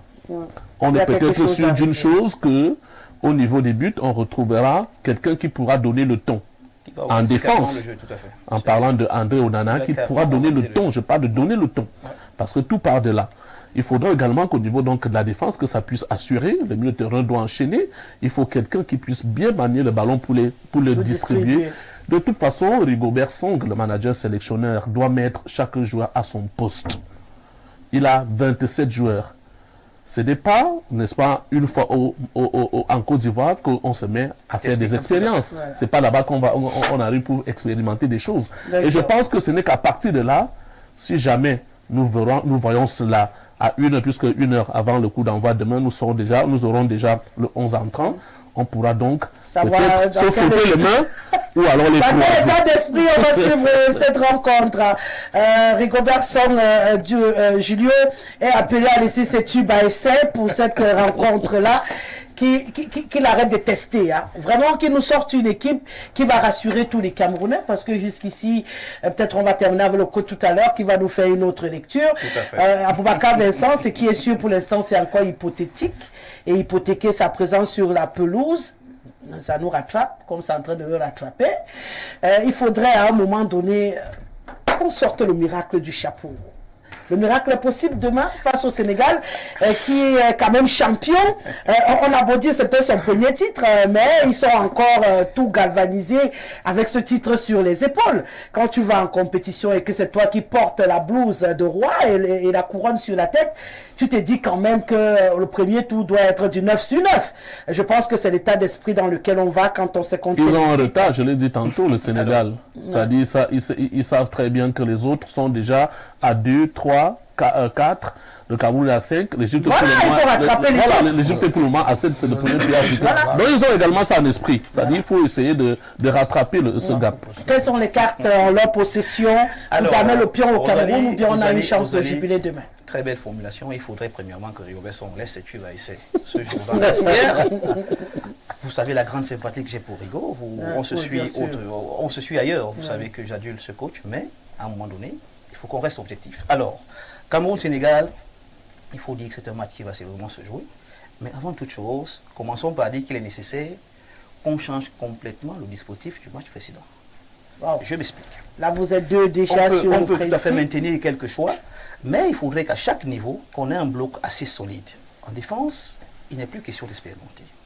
Avons-nous besoin d'un latéral gauche qui est défensif face au Sénégal ou offensif? C'est une question qu'il faut sérieusement se poser. Et donc, on serait tenté de croire que c'est peut-être temps de faire revenir un certain Noutolo. J'opterais pour lui, en tout cas pour un match comme celui de demain, avec un Sénégal très percutant à l'attaque. D'accord. J'évolue. Il y a quelqu'un qui... Comment allons-nous organiser l'axe même de la défense? J'ai plus un choix pour la formule Castelletto ou Christophe Roux, en mettant carrément de côté ce grand garçon brun là, Moukoudi, en le mettant carrément de côté, en ne le classant même pas parmi les remplaçants pour un match comme celui de demain. Et j'ai également une certaine faiblesse. J'ai aussi une certaine faiblesse pour l'expérimentation d'un jeune comme Enzo Chato. Ouais. En lieu et place du Mademoiselle. en lieu du repositionnement de Castelletto récemment, oui. Parce qu'on l'a clairement vu au match précédent. Castelletto, qui est d'ailleurs un très bon joueur à la fois défensif et offensif, ne réussit aucun retrait, aucun centre. Et donc, c'est quelque chose qu'il faut chier rapidement à corriger. Maintenant, sur les prestations, vous l'avez assez souvent titillé, Zango Akissa, je m'inscris un petit peu en faux. Parce qu'il a tout donné. Il a tout donné au match précédent. Il y a le sable. Malheureusement, les conditions n'étaient pas réunies pour qu'il puisse développer davantage son jeu. Je sais que je me ferai prendre beaucoup de boulets tout à l'heure, je le sais. Mais je vous dis sur un plan objectif, il a essayé de tout donner. Il a essayé. Il a essayé de tout donner. Mais il n'arrivait pas. Comparativement aux autres, moi je pense que le brassard a davantage. On n'arrive pas à l'appeler 5 fois dans un reportage pendant toute une rencontre. Il faut également noter une absence complètement observée, avérée d'un joueur comme Toko Ekambi, que je n'ai vu qu'une seule fois, quand il a cadré un tir. Et donc, des choses comme ça, il faut absolument les éviter. Moi, je suis un peu contre mon confrère qui est en face, quand il pense que la responsabilité revient à Yannick Effa. Yannick, je pense que pour le match de demain, en réalité, il est plus question de l'engagement personnel des uns et des autres. J'ai dit les deux. Ah oui, vous l'avez dit vers la fin, ça c'est vrai aussi. Vous l'avez dit vers la fin, je voulais davantage le souligner. Je ne compte pas du tout pour un match comme celui de demain sur Rigobert Sambanda, je vous le dis tout de suite. Je compte plus sur un engagement personnel. C'était avant, avec l'apport. Les années 2000-2002. Ça, malheureusement, oui. C'était intéressant. On oubliait le coach. Tout à fait. Lui, quand on les joueurs prenaient sur on oubliait carrément le sélectionneur. On n'en tenait même pas compte. Il savait s'organiser sur le terrain, il savait se repositionner quand ça n'allait pas, il savait corriger les déchets. Mais ceux d'aujourd'hui, en réalité, n'ont pas cette lecture du jeu, peut-être pas parce qu'ils n'ont pas un grand vécu aussi. En sélection, pour la plupart, ils ne jouent pas ensemble. Il n'y a pas une réelle politique du football local. Et tout ça compte énormément. Et donc, moi, pour un match comme celui de demain, c'est vrai, sur les dispositions tactiques, on voudrait certainement voir un Maghreb plus avancé, un Toko Ekambi très loin au banc de touche, avec un solide milieu défensif, à la fois défensif et offensif, parce que face à une équipe comme le Sénégal, où on a par exemple un jeune comme Lamine Camara, que vous connaissez très bien, qui était meilleur joueur du CHAN en 2022, meilleur joueur de la CAN U18 en 2022. L'un des meilleurs buteurs au FC Metz. Tout à fait. Oui, l'un des meilleurs buteurs au FC Metz en Ligue 1 en ce moment. Actuellement, qui est l'auteur du doublé. Oui, l'auteur du doublé du premier match. Sénégal. Et donc, quand vous avez un jeune homme comme ça, qui est tout feu tout flamme, avec un Sadio Mané, il est clair que les erreurs défensives que commettent très régulièrement les Camerounais vont se payer cash et à plusieurs reprises. Mais toutefois, comme le Cameroun sait répondre présent au grand rendez-vous, il y a des raisons de croire que, d'ailleurs, encore que... On va prier Dieu, il va nous permettre... Il était en possession du numéro personnel de Dieu et qu'il aurait certainement demandé à Dieu de bloquer le coach sénégalais et leur prière. Peut-être que là aussi, ça pourrait passer vers là. Si on est encore à l'étape face à un Sénégal, Rigobert, on me demande de prier, Dieu sait que c'est très grave. Bon, ce qui est sûr, c'est que les deux ont les box. Donc, Dieu peut confondre, il envoie la bénédiction aussi. Hein. Les deux ont les locks, ils sont tous fins. Parlant de corpulence, ils sont noirs. Vous savez, au moment où Dieu va expédier la bénédiction, on ne sait pas de quel côté ça ira tomber. Donc, en invoquant Dieu, il faut qu'il se positionne. Il dit non, le Père, c'est par ici, c'est moi qui était appelé. Parce que Dieu, là, c'est pour tout le monde. Hein. Si vous ne préparez pas... Ah non, mais Rigo nous garantit qu'il a le numéro personnel de Dieu et qu'il lui a demandé de bloquer les Sénégalais peut-être pour 24 heures. Ah, on espère. Ça passera peut-être par là. Il faut que ça marche. Hein. Toujours est-il que tu trouves que mademoiselle Larissa a bien joué. Il n'y a pas de souci. C'est le seul match où moi je l'ai vu se démarquer. Pour la première fois, il a essayé de tout donner. Mais il faut aussi noter que la Guinée, je passe le contrôle du coach, défendait carrément à 8. Il avait beaucoup de difficultés à organiser le jeu. Il défendait avec vous étiez en supériorité numérique. Vous avez décidé de faire entrer un défenseur à la place des attaquants. C'est vous seulement qui savez. Mais là, c'est les joueurs hasardeux de Rigobert sont effectivement des... C'est pourquoi on dit qu'il faut qu'ils laissent les tubes à essai de mer. Qu'ils prennent le papier, qu'ils ne disent pas que les gars... Sauvez l'honneur, n'allez pas nous soulever, enlever la honte sur nous, qu'ils dessinent aussi comme les autres. Les autres coachs font comment pour dessiner les tactiques, les parallèlement, vous écoutez. Ils prennent, ils ont sur le écoutez. J'ai fait finir avec Casimir. Peut-être du coach. Les autres se couchent souvent. Il y a un que j'aime beaucoup là, qui aime bien se coucher sur la pelouse en Champions League. Pep Guardiola. Voilà, il aime bien faire son petit show. C'est du copier, il a chez Mourinho. Oui, c'est Mourinho en fait que je cherchais. Parce que lui, il n'aime pas en retrait maintenant. Mais pour moi, c'était l'un des plus beaux Et il adorait bien ce spectacle. C'était quelqu'un qui a tous les codes de la communication. Et il est très élégant, il est très mignon. Et puis il maîtrise les codes de la communication aux années. Il m'a rendu fan. Et quand il s'est couché sur la pelouse, je te jure, moi je regardais seulement, je ne regardais plus le match. C'est de Mourinho que je parlais. C'est vrai que Pep a pris le relais, mais c'est Mourinho qui amène quand même ce petit jeu dans les stades. Il a fait beaucoup de shows. Il faisait essentiellement de la communication. Il est où en ce moment? Il vient d'être limogé, en fait, remercié de l'AS Rome. C'est vraiment l'expression que tu avais utilisée. Allez, on va vers Volo.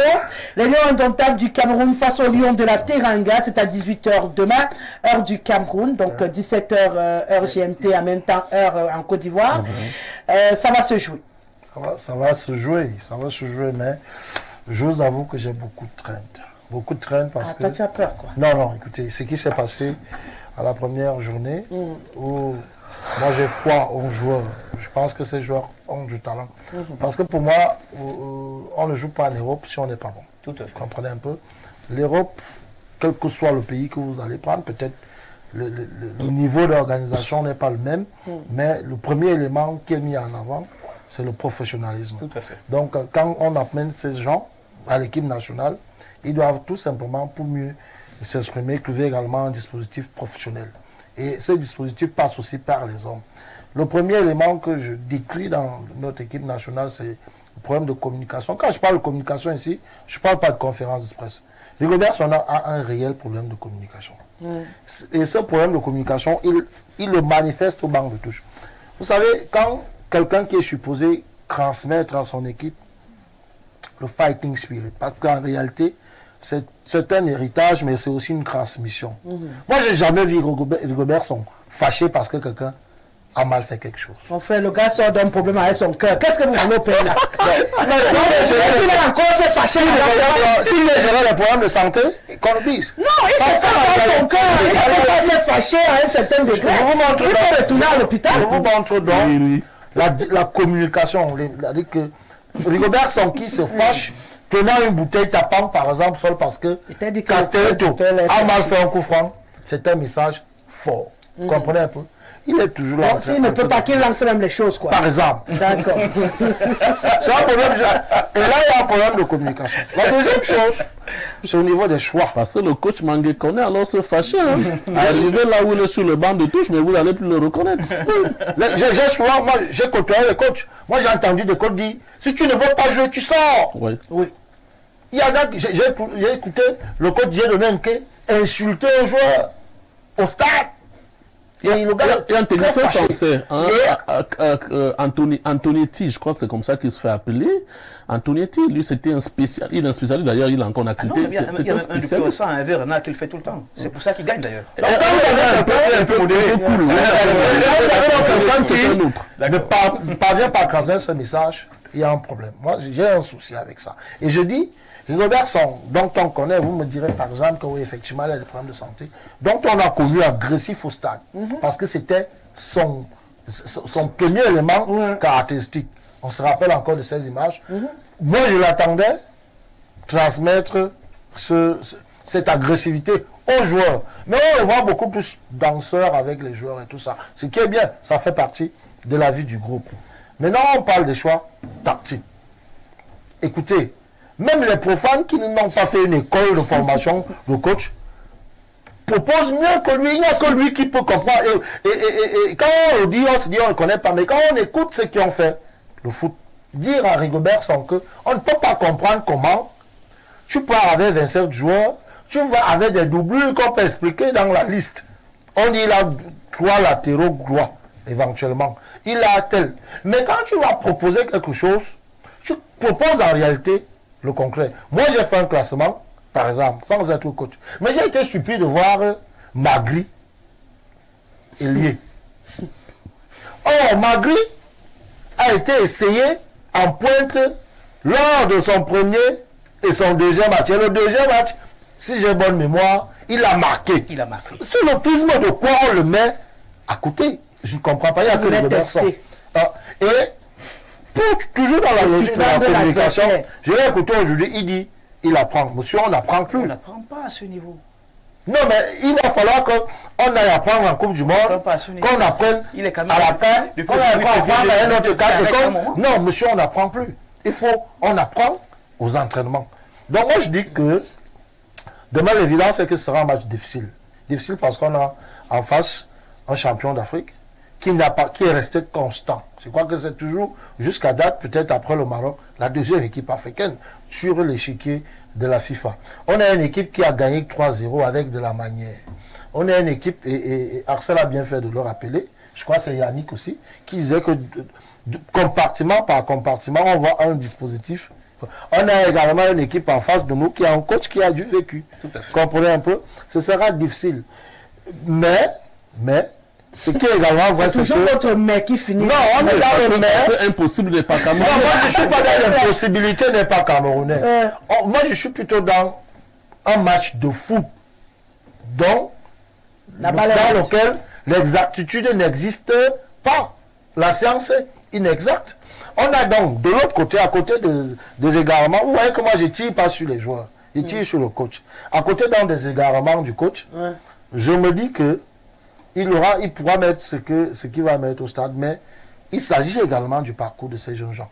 Mais je suis d'accord avec Arsène. Moi, j'ai vu un Zambouanguissa. Vous aurez peut-être un problème avec ces mecs chez Chignon. Moi, j'ai vu un Zambouanguissa qui était devant, qui était derrière. J'ai vu un Zambouanguissa qui a joué son rôle de capitaine, qui allait au taquet avec la Ligue. J'ai vu un Zambouanguissa qui a fait des passes un peu partout. pour que les autres s'en servent. Il ne le fait jamais. Vous comprenez un peu? Mais il ne le fait jamais. Le regret que j'ai, c'est que Rigobert Song veut utiliser le miracle. Et c'est ce qu'il a fait à maintenant Karl Toko Ekambi au stade. Ça aurait pu marcher si le seul cadré était entré. Le seul cadré. Karl Toko Ekambi également souffre de quelque chose. Ça date de depuis. Il est égoïste. Il faut clairement le dire. Rappelez-vous de la fameuse sortie de Vincent Aboubakar. Chacun veut jouer pour lui. Il était conscient qu'il avait déjà fait 89 minutes sans rien foutre. Et il voulait donner raison au coach qui l'a maintenu au stade. Parce qu'en réalité, devait être hors. Or, quand vous regardez cette action, j'ai encore regardé, il y a quelqu'un qui tend les mains à Karl Toko Ekambi. C'est Faris Moubanian. Qui est un animal de surface à qui il faut donner le ballon, pour qui on retienne peut-être de lui qu'il a donné la passe décisive parce qu'il a été altruiste. On l'a maintenu. Pourquoi? Est-ce que c'est l'expérience? Est-ce que je reste sur ma soif? Mais demain on va regarder le match en tant que Camerounais naturellement. Là maintenant c'est le Cameroun qui parle. On a fini de faire les analyses pour dire. Non, finissons d'abord avec les analyses. Après, le Cameroun arrive. Pour dire que la possibilité camerounaise ne va revenir, même si on a une adversité locale, parce que le premier match, il faut le rappeler, le stade était plein, mais plein d'Ivoiriens qui supportaient notre adversaire. Et ça va se reproduire. Demain, ils vont donc tenir face à tout ça. Mais je suis convaincu également qu'on peut faire quelque chose. Tout en arrachant en nul, ça fait que nos chances... Non, il ne faut pas venir prononcer les mots nuls ici. Parce que tu risques de faire... Les Locks aussi vont commencer à regarder... l'analyse, mais c'est le Cameroun qui parle. Moi, le Cameroun parle. Je ne sais pas ce que vous réfléchissez. Quand moi je parle sport, je suis le Cameroun. Donc moi je ne vais pas réfléchir que si les autres... Je suis net comme les Camerounais qui nous suivent. Dans la réalité, non, c'est ce que j'ai dit. Ça, c'est pour t'éviter l'AVC. Je suis net comme les Camerounais. Je crois que mon cœur est même très solide. C'est que je suis tombé depuis avec ce lion indomptable du Cameroun. Côte Casimir Mangui, les lions de la Teranga. C'est vrai qu'ils ont un nom qui me plaît bien. Face à ce que moi j'appelle affectueusement depuis quelque temps les chats indomptables du Cameroun. Mais les lions indomptables du Cameroun pour le monde entier. C'est difficile. Nous, on est devenus ceux qui donnent les honneurs aux autres. Quand ils nous tapent, ils deviennent sérieux. Très orgueilleux. Hein, alors, je serais très embarrassé parce que c'est difficile de faire le plateau avec des supporters, des passionnés. C'est-à-dire, je suis égaré parce que vais faire non, allez-y, ne vous inquiétez pas. Scientifique, technique ou alors des analyses pour... non, commencez avec le scientifique, technique. Alors, je voulais dire... Et puis vous allez prendre... J'ai été très attentif sur un téléspectateur qui a dit les matchs de football, c'est comme les jours de la semaine. Ça c'est sûr, mais ça ne se ressemble pas. Exactement. Et les derniers propos de mon jeune frère. Et ça, c'est un peu l'identité des Camerounais. Nous séchons nos vêtements là où il y a du soleil. C'est-à-dire que si le Cameroun gagne demain, on dira c'est justement fait du hasard. On a dit que bon, ça peut arriver aussi qu'ils gagnent. Non, pourquoi vous nous faites un procès d'intention? Non, de toute façon, on veut la je victoire. savais quand je vais prendre la parole que les 23 minutes que les autres ont eu. Et j'étais attentivement. 23 minutes. Moi, je travaille avec le projet. Je ne savais pas que vous étiez en séance d'entraînement. Non, là maintenant, je ne savais pas que vous étiez en séance d'entraînement. Bon, sauf que c'est 23 minutes divisé par 3. Donc vous n'allez pas prendre 23 minutes. Non, c'était pour que vous le sachiez. Si vous voulez, je peux vous dire, j'ai déjà fait 28 secondes. On va laisser les chronos. C'est pour dire ceci. Ce que je sais, c'est qu'il s'agira demain d'un match de football. Il est possible, au regard de l'environnement, de ce que dispose comme potentiel le Sénégal et le Cameroun, l'avantage revient au Sénégal. Et les gens l'ont rappelé ici. Le staff technique est outillé. C'était pas des supporters qui parlaient. Non, il y a le vécu du timing. Comme staff technique. 8 ans, c'est pas 8 jours. On l'a dit aussi. Et je suis étonné quand on a quand même des intellectuels sur le plateau qu'on dise qu'il y a un moment, il faut arrêter d'apprendre. On apprend tous les jours. L'humilité voudrait que chaque jour, on apprenne. C'est contextuel, s'il vous plaît. De toute façon, j'ai dit... intellectuel. De toute Ça façon, devient répété quand le justifie, c'est un problème. si vous êtes d'accord qu'on apprend tous les jours, c'est déjà bien. Oui, on apprend tous les jours. Donc, en fait, ce qu'il voulait dire, c'est qu'il arrête de brandir cet apprentissage. Je savais qu'on ne laissera pas développer. Moi, j'ai pris la peine. Allons-y. Sachez que tout ce que vous disiez, il y avait là où je pouvais intervenir, mais par politesse et pour les téléspectateurs. Vous êtes maîtrisé. Non, la discipline du plateau voudrait qu'on permette aux panélistes de s'exprimer. Eh bien, ça Donc, à la logique du débat. Le staff technique, le potentiel dont dispose le Sénégal, il n'y a rien à dire, le Sénégal est gagnant. Mais il n'y a aucune science où vous verrez avant un match, il y a une équipe qui a déjà gagné. C'est clair. Vous pouvez avoir une panoplie de stars dans votre équipe, un match va vous échapper. Vous pouvez avoir des joueurs moyens dans un match, vous réussissez. Ça dépend de l'état de forme. J'ai même entendu sur ce plateau des gens qui ont fait des classements. Ça, c'est normal. Mais chez nous, un entraîneur fait le classement qu'avec les joueurs qu'il vit avec. Il maîtrise tous les paramètres de performance du joueur. Le paramètre, non, moi je ne sais pas. De toute façon, je suis chrétien et j'ai toujours demandé à Dieu de me donner l'inspiration. Et ce n'est interdit à personne de solliciter l'inspiration. Nous, on souhaite que vous priez également pour que Dieu vous donne l'inspiration que vous avez à Rigobert-Song. L'entraîneur choisit les joueurs en fonction de l'environnement dans lequel il se trouve et de la forme du joueur. Vous pouvez avoir un de vos garçons qui a été magnifique toute la semaine. Je vous assure, Rosalie, le jour du match, vous posez la question de savoir si c'est vraiment votre joueur que vous avez préparé. Non, pas attaché. La forme du joueur. On est en Afrique, vous savez qu'on contextualise. Nous, quand tu t'es bien entraîné, tu arrives sur la pelouse, sur le dos, on dit qu'on t'a attaché. D'accord. Non, nous on appelle l'état de forme du joueur. Ça veut dire qu'il a eu un souci. D'accord. Donc, ça dépendra de l'état de forme. Et personne n'a dit ici que Magri a marqué un but n'étant pas à son poste. Je crois qu'il a marqué un but. Il s'était repositionné. Je pose la question. Je n'ai pas. Alors là, je dis il a marqué un but, mais il n'était pas à son poste. Oui, ça veut dire, d'accord. Et c'est ça le football. C'est-à-dire le défenseur marque au début. Merci Yannick. Le jeune Darlene Yongwa contre la Zambie a marqué ne jouant pas à son poste. On est d'accord? En football, il y a les postes de prédilection et il y a les postes de probabilité. Maintenant, l'entraîneur, par rapport à ce qu'il a mis en place, s'il se rend compte que le joueur lui a produit ce qu'il recherche, il le mettra et il y a toujours une causerie entre le joueur et l'entraîneur parce que il Quand sait... vous voulez, on fait un peu la causerie, c'est-à-dire sans vouloir vous Bon, le sait qu'il a eu jusqu'au bout de sa lecture. un peu long. Permettez, madame. Non, je vais gérer. Non, Yannick, je vais gérer. Moi, j'avais juste une petite préoccupation en fonction de ce qu'il est en train de développer. Il dit, on choisit des joueurs en fonction de leur... de la forme du jour. De la forme du jour. Mais n'en demeure pas moins que vous ayez d'abord votre 11, c'est-à-dire votre équipe type. Enfin, je veux dire votre équipe. Le squelette de votre équipe. Mais attendez, ça change à quoi? Vous faites votre équipe en fonction de ce que vous avez travaillé. Donc, ça veut dire que vous voulez avoir une équipe nouvelle à chaque rencontre. À chaque rencontre, on peut avoir une nouvelle équipe, c'est Ce que vous voulez dire, il faudra faire attention avec une équipe nationale et un club. Il y a des sélections nationales qui ont une ossature avec laquelle on comprend. Quand vous regardez la France, à l'époque, vous savez que c'est Loris qui sera dans les buts. Et il y aura tel à gauche, tel à droite. rarement il y a des équipes comme celle-là, mais jamais nous sur le plateau avons expliqué que c'est parce que ces gamins de la France sont dans des catégories inférieures depuis plusieurs années. Même si on les appelle à quelle heure, ils se connaissent. Mais quand vous prenez la sélection nationale du Cameroun, c'est à peine que vous savez même de qui il s'agit.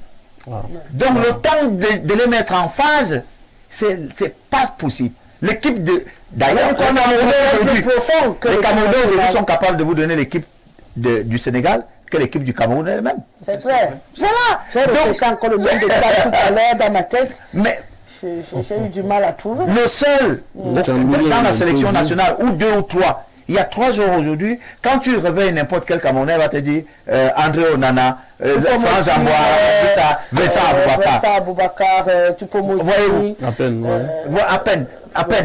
Mais Vincent Aboubakar, Zamboangissa, qui est devenu ici, c'est Rosé.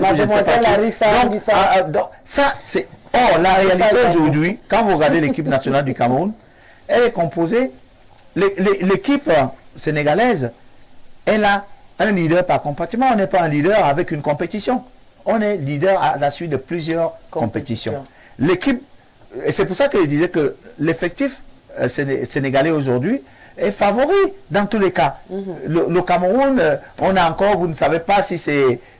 j'ai même entendu ici qu'il vaut mieux laisser Dani Yongwa mettre Moutolo. Parce que lui, en même temps, il veut qu'on marque des buts, mais en même temps, il veut qu'on ait des joueurs qui peuvent d'abord défendre. Parce que le mieux nous a... Non, écoutez, c'était une parenthèse. Pour dire que chaque Camerounais aujourd'hui, en fonction de son émotion, peut vous proposer une équipe. Mais ce que je sais comme entraîneur, c'est que rarement un entraîneur a mis un joueur qui ne veut pas qu'il gagne un match. C'est-à-dire que quand un entraîneur choisit un joueur, c'est parce qu'il veut... Il n'y a même pas un entraînement où on veut perdre un match. Casimir. Regardons de la rationalité parfois du vous choix. mettez le dollar pour vendre. C'est sélectionneur. Comment vous voulez dire que parfois un entraîneur ne met pas un joueur qui sait que le joueur ne sait rien dans la S'il vous plaît. Il y a des joueurs s'il vous plaît, vous m'avez... Quand vous regardez votre affiche, vous avez mis là entraîneur. Oui. Moi, je parle comme entraîneur et acceptez que je parle comme entraîneur. Je vous pose la question. Il n'y a pas un entraîneur qui met ce que je sais, c'est que l'entraîneur, il n'y a pas un entraîneur qui a envie de perdre un match. Là, je suis d'accord avec vous. Donc, si un entraîneur met un joueur qui va perdre le match, ça m'étonnerait. C'est la joueur aussi, non? Non, mais écoutez, mais si l'entraîneur réalise que le joueur qui l'a mis ne fait pas l'affaire, qu'est-ce qu'il doit faire? Ça, c'est un autre débat. Lorsque vous avez un joueur qui ne vous produit pas ce que vous voulez, tout de suite, c'est pour ça qu'il y a... Sinon, on ferait 11 joueurs, on ne dit pas, ne mettez pas des remplaçants. À quoi servent les remplaçants? Vous avez suivi, moi j'analysais la conférence de presse à la télévision nationale, vous avez suivi Aliou Cissé, Aliou Cissé. Ben écoute, le mec il a 27 joueurs, on lui demande qui peut commencer, il dit qu'il a 27 joueurs. Et à moi de dire, vous n'aurez pas 27 Edouard Mendy. Il n'y a pas 2 Edouard Mendy. Edouard Mendy c'est le meilleur gardien, mais le deuxième aussi. Il peut jouer aussi, Mendy n'est pas FR aussi. Non, mais c'est là, on a dit jusqu'à non, c'est pour dire que quand vous avez, et j'ai apprécié, c'est Yannick qui le disait, l'une des raisons de beaucoup miser pour le Sénégal aujourd'hui, c'est que le Sénégal a une profondeur de banc. Ce qui est un petit peu la difficulté du Cameroun. Le banc de touche camerounais, je m'excuse de le dire, c'est excessif de le dire, mais la profondeur du banc de touche il faut le dire. du Cameroun et n'est pas la même profondeur du banc de touche. Il a habillé. Dis qu'on a beaucoup de tocards dans notre banc. Je ne dirais pas sur un plateau de télévision. Je le sais, c'était pas moi, je le dis. C'était pour essayer d'expliquer, quand vous êtes un entraîneur, vous devez parler comme un entraîneur de football. Donc, l'équipe du Cameroun aujourd'hui, au regard du potentiel dont dispose cette équipe et de ce que propose le Sénégal, tout de suite sur le papier, le Sénégal a gagné le match. Mais maintenant, il s'agit d'un match de football.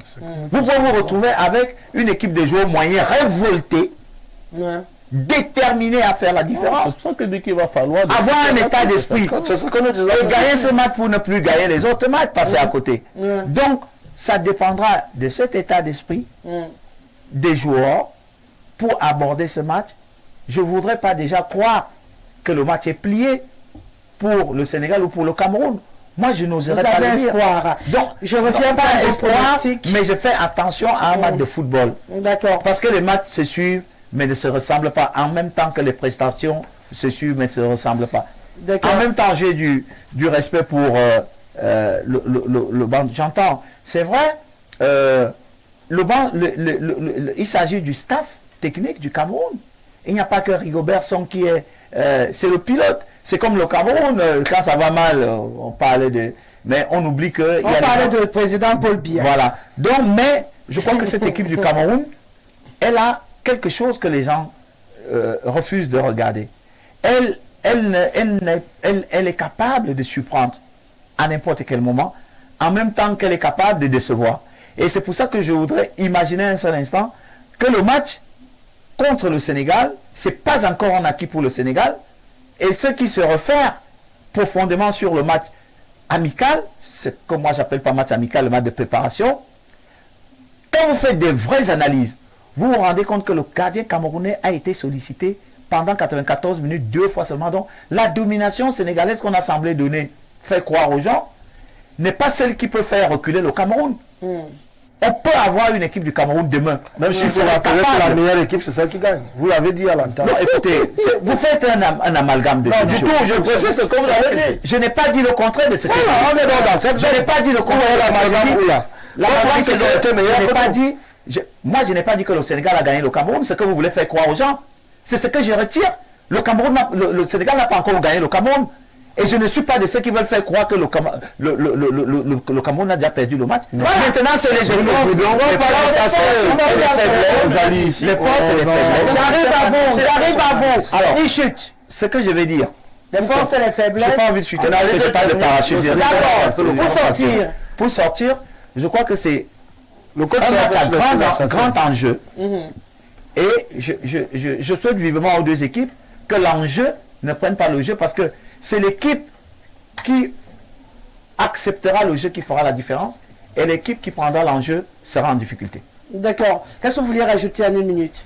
Non, juste peut-être insister sur le comportement du banc de touche des Lions Indomptables, parce qu'effectivement, on aurait pensé à un moment donné que je ne veux pas dire que le manager sélectionneur était largué, même comme on n'était pas très loin de là.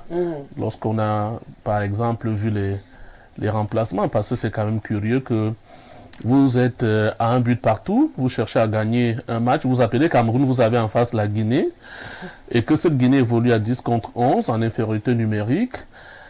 Un défenseur a un petit souci, c'est-à-dire doit sortir. Il demande à sortir, effectivement. Quand vous le remplacez par un autre défenseur.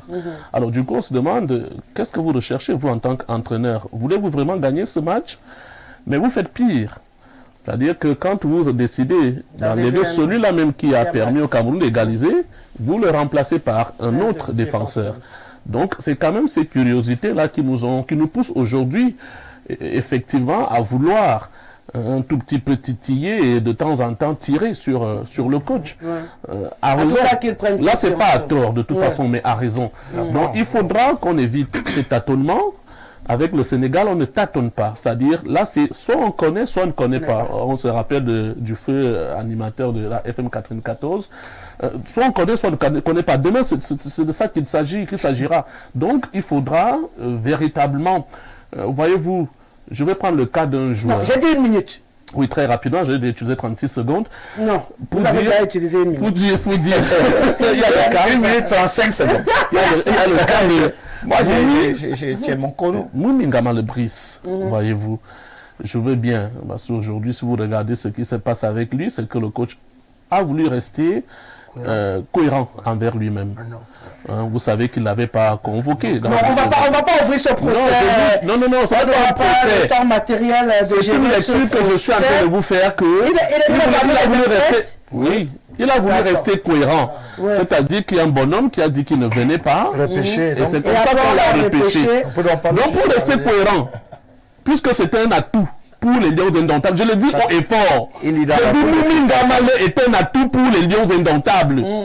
Donc il ne l'a pas aligné, juste pour essayer de rester cohérent envers lui-même. Non, nous avons des hommes quand même encore de métier. Et lui, il a le vécu avec la sélection nationale. D'accord. Donc, il y a des gars qui peuvent quand même tenir tête à cette équipe du Sénégal. Il faut qu'on leur donne la possibilité. Allez, je ne pourrais pas prendre beaucoup de personnes. On rappelle quand même qu'entre la Côte d'Ivoire et le Nigeria, on en est au temps additionnel. C'est 0 but partout entre les deux équipes qui se maîtrisent. De la première mi-temps. De la première mi-temps, bien entendu.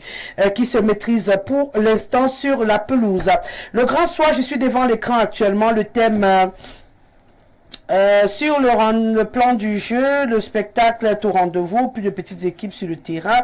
Je crois qu'on a traversé Jean Grivel à Yaoundé, politologue et acteur de la société civile. Voilà, qui trouve qu'on a plus de petites équipes dans cette compétition. Ouais, Yannick. Si tu regardes Nigeria, Côte d'Ivoire, le stade est à l'image d'une boîte de sardines archi plat. Ce match devrait nous faire éviter des schémas de probabilité dans les 6-6-6.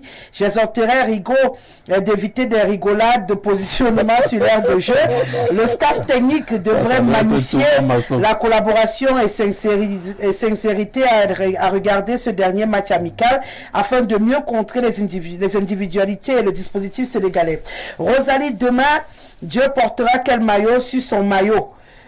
Mieux Casimir à côté ses Lions demain comme avec son stade de Bétois. Malheureusement, il est au Cameroun, Casimir. Madame, ouais, c'est quoi même avec les Lions indomptables, avec cette manière de jouer? Madame, si les Lions veulent même, pour un nul contre le Sénégal, mettre un peu de vitesse dans leur jeu, de la percussion et surtout un engagement à la Lion indomptable. Si c'est avec un jeu froid, comme la dernière fois, ce qui est sûr, vous passez le match de poule, mais cherchez déjà l'avoine pour le retour. S'il y a échec, nous montrer cela sur le dos. Nous montrerons sur le dos du ministre du Sport. Le Ondondo et le Messi qui pour motiver les Lions pour cette compétition ont prononcé le nom du chef de l'État 13 fois là. À la limite, on voudrait même acheter la photo du président de la République dans les vestiaires des Lions pour leur parler du patriotisme. Ouais, Cameroun, c'est quoi même avec vous?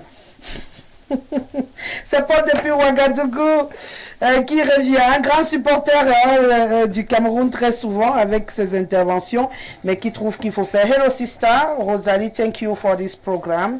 Merci beaucoup. Oh là là là là là, le temps court. Bonsoir très cher aîné. Le panéliste dit qu'il faut prier Dieu. Non, c'est son cœur. Celui qui dit qu'il faut prier Dieu là me fait marrer. C'est Rigaud qui dit qu'il faut prier Dieu. Voilà. Bon, il y a quelqu'un qui nous donne son classement. Devant Gamale Magrinzie, milieu Elliot Neyou Ateba, défenseur gauche Yongwaou ou Gonzalez, Castelito et Tiato à droite, gardien et capitaine Onana André.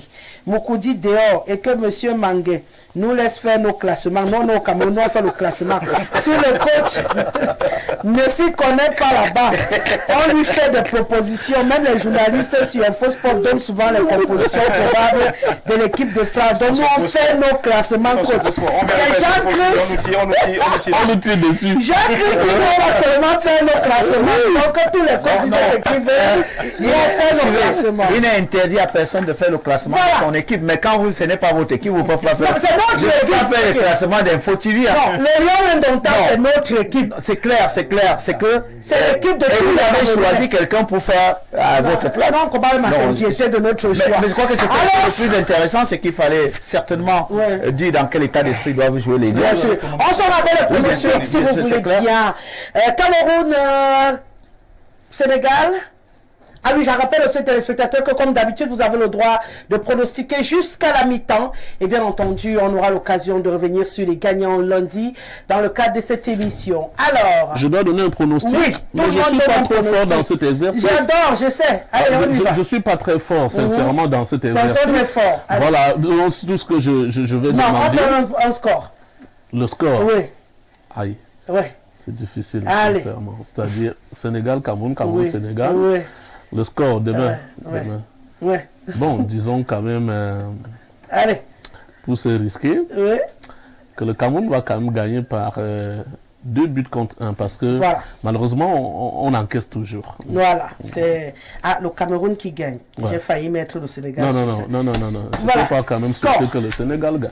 Alors, sur la base d'une certaine logique, il faut quand même noter que Rigo est là depuis le 1er février. Pourquoi vous dites toujours beaucoup de choses avant de me donner 2022 et qu'en 18 rencontres, il totalise quand même cette défaite, cette nulle et 4 victoires. Sur un principe purement scientifique, rien ne nous donne gagnant, mais par principe de patriotisme, mais surtout en comptant avec le fait que Rigobert, c'est l'ami personnel de Dieu. Tu dis que... On est parti pour gagner. Moi-même, je pencherais pour 2 buts en faveur du Cameroun. D'accord. Ceux qui ont parlé dernièrement, personne n'a trouvé. Hein? Personne n'a pu avoir mon crédit de communication. Alors, Hubert. Voilà. Conscient de ce que le Cameroun cherche à se qualifier, l'objectif n'étant pas forcément de gagner le Sénégal, mais d'avoir le maximum de points pour être passé. Je suis pour 2-2. D'accord, j'avais vu ça venir depuis, hein, ton fameux match nul. Je termine avec le coach Casimir. Alors, on s'essaye encore à cet exercice. Moi, je crois à la victoire camerounaise. Ouais. Je m'étais loupé la dernière fois parce que tu avais promis beaucoup de crédits. Alors, pour ne plus avoir beaucoup de crédits, je pense que c'est un match nul pour les deux équipes. 1-1 0 but partout. Ah d'accord, ça va être serré. Ismaël, en faveur du Cameroun. D'accord, je n'ai personne d'autre dans la salle. C'est clair, comme je le dis aux téléspectateurs des crédits de communication. Mais toi-même, tu n'as pas donné de pronostic. C'est moi qui distribue les crédits. Et ce qui est sûr, je suis supporter numéro 1 des Lions. Même quand on ne peut pas t'accuser d'avoir triché. Donc même si tu distribues, tu peux aussi gagner. Parce que de toute façon, c'est pas toi qui organise. C'est pas toi qui organise le match. Tu n'es pas je ne veux pas citer cet entretien. Je ne peux pas être un juge et parti. Non, mais tu sais, c'était Rigobert, on allait dire qu'il a arrangé. Mais toi, tu peux jouer aussi. Nous, on peut t'envoyer du crédit, donne ton crédit, tu donnes ton score. À l'issue, si je réussis, tu m'envoies mon crédit. Moi-même, j'envoie. Hein. Je prends l'engagement ici. Alors, Cameroun, je ne vais pas trop pousser, comme on encaisse toujours un but là, je suis d'accord. Toi, si tu argumentes. Non, on encaisse toujours. Très souvent, je ne sais pas.